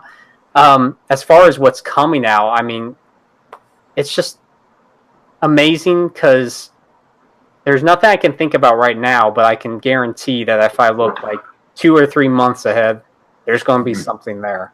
Like there's just always every week there's at least 1 or 2 games that you want to play that you have that just interest you. And that's what we're finding with doing this show. It's like every week we're going through, man, it's like Jeff will just buy a game just because he wants to play it, And that's what's neat about it, because there are, like I said, there are great things, and that's why we started the show, because we love Nindies, and being a father that I am, it's just easier to play these games at night, after everybody's asleep. Maybe I don't want this sit-down experience. I can just... Right, you want to be able to take it on the go or be able to... Or let your kid play a game to let them entertain themselves while you're just sitting there messing around with Switch, Yeah, and I mean, it's just perfect for that. And so, like I said, I can't think of anything right now, but I'm pretty sure that, this Nindie, or I guess Nintendo Direct that they're having on Wednesday is going to shed some light probably on possibly some more great releases coming out. Killer Queen Black, I think it's called. Oh yes, I can't wait for that game. Yeah, that's a big deal. Yeah. Like I don't know much about it, but from what I just hear from people talking about it, I just want to play it. It's like Joust, but it's a 4-on-4 strategy game. Where you collect things too. You can do the violent victory, the economic victory, or the snail victory. Yeah. The economic victory is the collecting, just getting more than your opponents. The violent victory is where you go on kills. And the snail is there's a giant snail at the bottom of the arena. If you can ride that back to your side, and it's slow as hell. That'd be so humiliating. Yeah, like that's how you. That's like the worst way to die. If you can get your opponent focusing on everywhere but that and get that back to your base, you win. That's hilarious. And like, I've watched a bunch of it, but like I kind of knew the story of Killer Queen before hearing about it at E3. Like it was an arcade cabinet, or it still is an arcade cabinet. Yeah, but it's like a big deal in arcades. I hear. Yeah, there's only been like 100 cabinets made, and it's 5-on-5, and you have to have 10 players. But like, there's never a problem getting 10 players. No, because people will see that and they'll like want to play it, and people actually drive from distance to play it, just to play all day. Which and you know, if I knew there was one near me, I would totally go. Oh yeah. But like, you know, I don't know if there is, and I haven't really done any looking. But that game looks so damn cool. Yeah. And like I said, we're going to see more games get ported over. Chasm, like you mentioned, is going to come out for it. Yeah. And Death's Gambit probably will too down the line. Cuphead. Cuphead 2. Well, Cuphead 2 probably, not Cuphead. Yeah, not Cuphead. Which I would love to see. I don't know. Microsoft's doing some weird stuff with Nintendo. I wouldn't be surprised to see Cuphead at some point, to be honest with you. Oh my gosh, you think they just let it go? go? Amazing. So won't happen. I think Cuphead's not coming to Switch. I don't think it is either, but it wouldn't. Like what I'm saying is, it wouldn't surprise me if it did. I was gonna say, is this bet? Ooh, Unexplored looks really cool too. What's that? A game called Unexplored, where it's like a top down. Okay. I've been playing that. It's very, very in depth, and I haven't had too much fun with it. But I'm not into like the whole dungeons, like minute details. Okay. Yeah. Maybe you'd be more into it, but I haven't liked my time with it. That'd be a game that I'd say, okay, maybe it's not for me, but you know, you might be able to check it out somewhere. Yeah. Okay. Also, Cosmic Star Heroine. Play that Cosmic Star Heroine. That's a good one coming. That's a good one. Yeah. Yeah, they've got a lot of good games coming to it. So yeah, I mean, you're probably just looking right now on coming up soon. I'm looking. Yeah, I mean, you'll find 4 or 5 good games right there usually. So that's why we started this podcast, just because it's a growing field. Nintendo seems devoted to Nindies, so we're going to talk about them. Definitely. Well, like I remember before I had my Switch and I was on podcast talking about it, I'm like, you know what? If this presents a situation where I can play Nintendo games and get like the decent indie fix, like I don't need a Vita anymore. Yeah, you really don't even need a Vita anymore. Yeah. It's sad because I love my Vita. Same. It's buried somewhere. I still need a bait. I traded mine in to get this guy, and I don't really regret it. I still need to play Papers, Please, though. Yeah, I bought that. I never played it. It's only on my Vita. But they announced that I think a couple months after that'll probably come to Switch, though. Hopefully it's another one of those games that'll probably come to Switch. Hopefully, if they're smart, because they can get it out as many places at once. Yeah. That's the now, thing. are all 3 Banner Sagas out on Switch now? Yes. Yep. Yeah. That's man. I have 2 on the PS4. But I'm gonna get 3 on PS4. I have to. Yeah, and I think those games look like Hanna-Barbera, man. Yeah, I would love to play the 3rd on the Switch, but yeah, like you said, I need that continuity, so I'll probably pick it up on the PS4. Like I have them. I have 1 and 2 on the PS4. I've never touched them. Yeah, well, you need to get on that because True.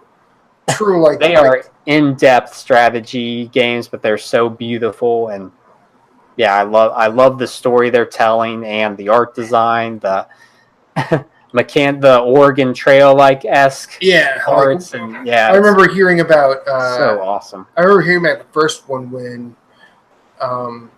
Patrick Klepek was still at Giant Bomb. Like he and Alex Navarro had like their own little podcast called Bomb in the AM, and they would talk about they'd talk about that, and like when Alex just went like super hard on like why he really loved it, I was like, man, I should play this game. And then it eventually came to PS4.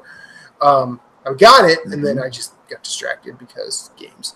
Yeah, And I would actually like. I've been looking at that, and I'm like, man, I need to play that game.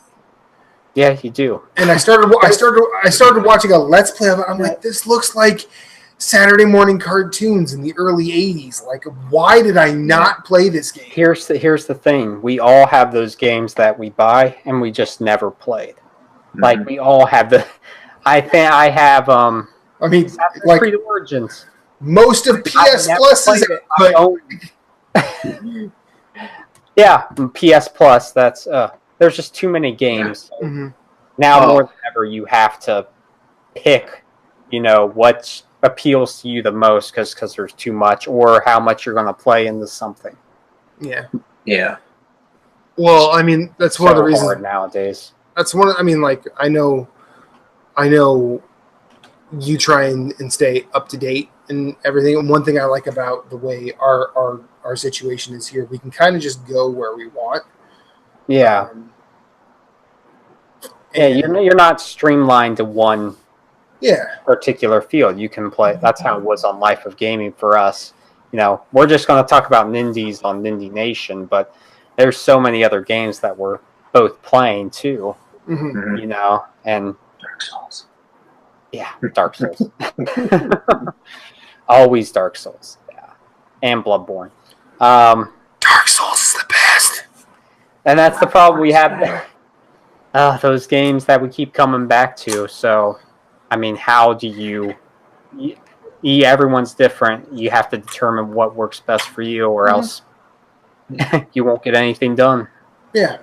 Play what you want. If you don't like it, don't play it anymore. Yeah, right. Just stop. You're taking a stab in the dark, and I used to listen to a podcast that's long been defunct, and the one guy used to say, when talking about indies, you've paid more for a shitty meal.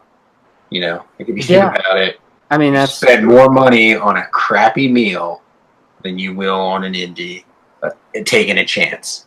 And you'll probably enjoy the crappiest indie you've ever played more than the shitty meal. And you can get full enjoyment from not finishing a game.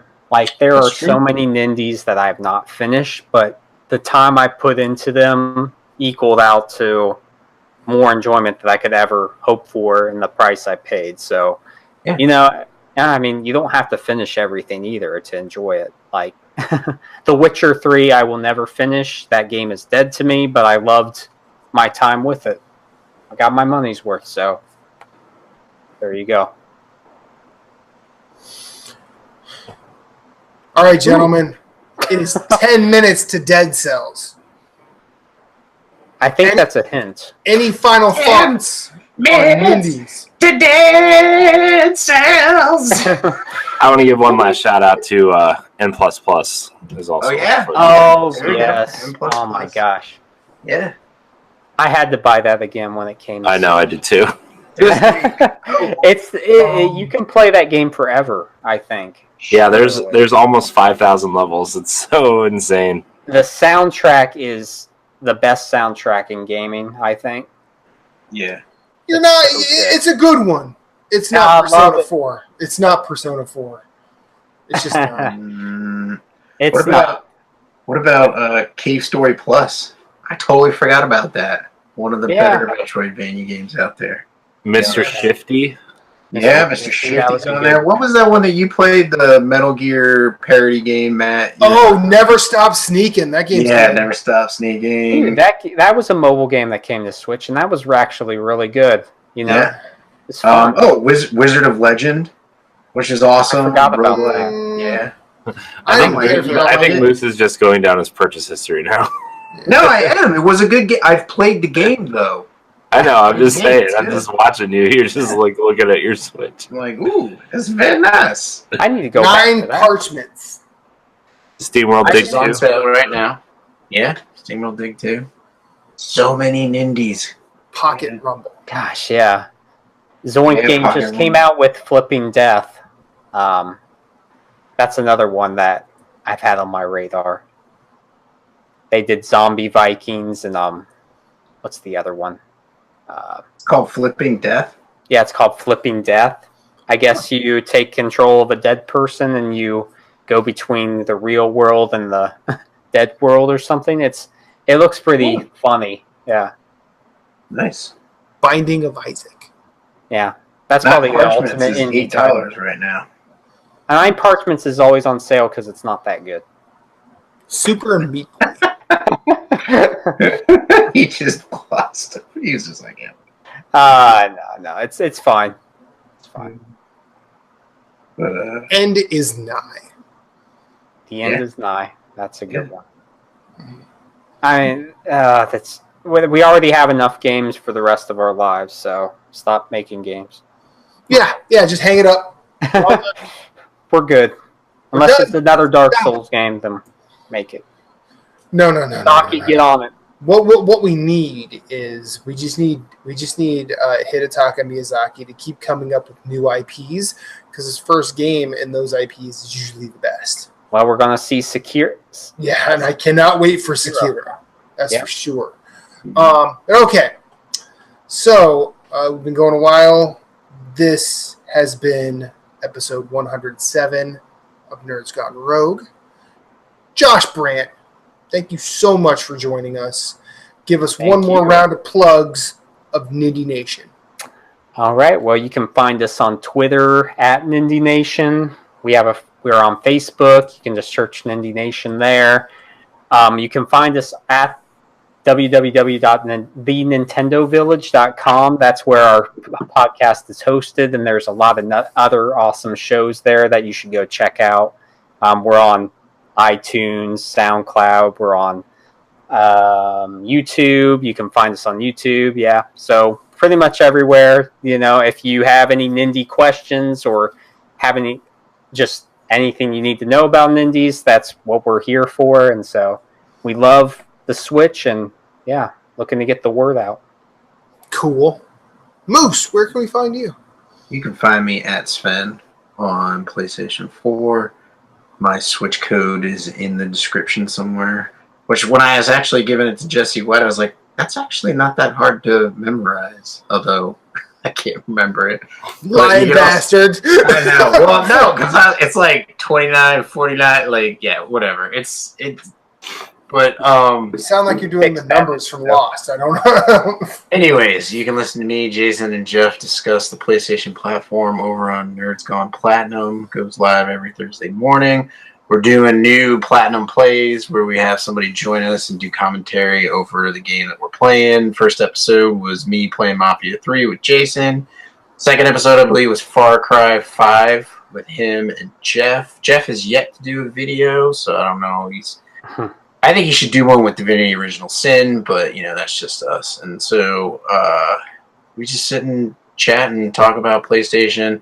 We go live every Tuesday night around 9 o'clock. You can tweet us at ng_platinum or email us questions, comments, concerns at nerdsgoneplatinum@gmail.com. Matthew. My name is Matthew Keel. I am at infinite_rewind on every social media platform I choose to be involved in. That's Twitter, Instagram, PSN. I have a Switch code. It's in the description. I haven't even looked at it, and I'm going to try and memorize it because that's the one thing I will rebel against Nintendo on. Let us use gamer tags, please. It should be so much easier. You can also find me writing every week on ngrradio.com.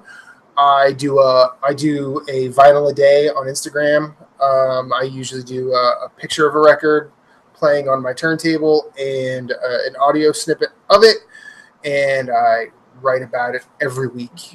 I recap the week on ngrradio.com. It's my weekly rotation series, And I'm not really like trying to display like superior knowledge or anything. I just sort of say my thoughts about the albums, and hopefully that generates discussion in some form or another. And now, for the first time in a while, Corey, take us home, sir. All right. Well, like Matt said, this is episode 107 of Nerds Gone Rogue. Remember, you can find us every Monday at 7 a.m. Eastern Time on your podcast service of choice. Check out the B-Sides on Fridays at 7 a.m. Now podcast, short-form podcast where we kind of just talk about whatever we want. Let's see what else. Join us on Facebook. Follow us on Twitter at NGR Radio Podcast. Email the show at ngradiopodcast@gmail.com. Follow Nindie Nation. Follow Brant. Follow those guys. Follow the Nintendo Village. It's a good time over there. Having fun. You can find me at CoreyNHD86 on Twitter and Instagram. Thank you guys so much for watching. And until next time, we love you. Peace. Banana and out. Oh, welcome. Went behind your bookshelf or record shelf. Now it actually bounced and it went behind my back. Oh, nice. Yeah, buddy.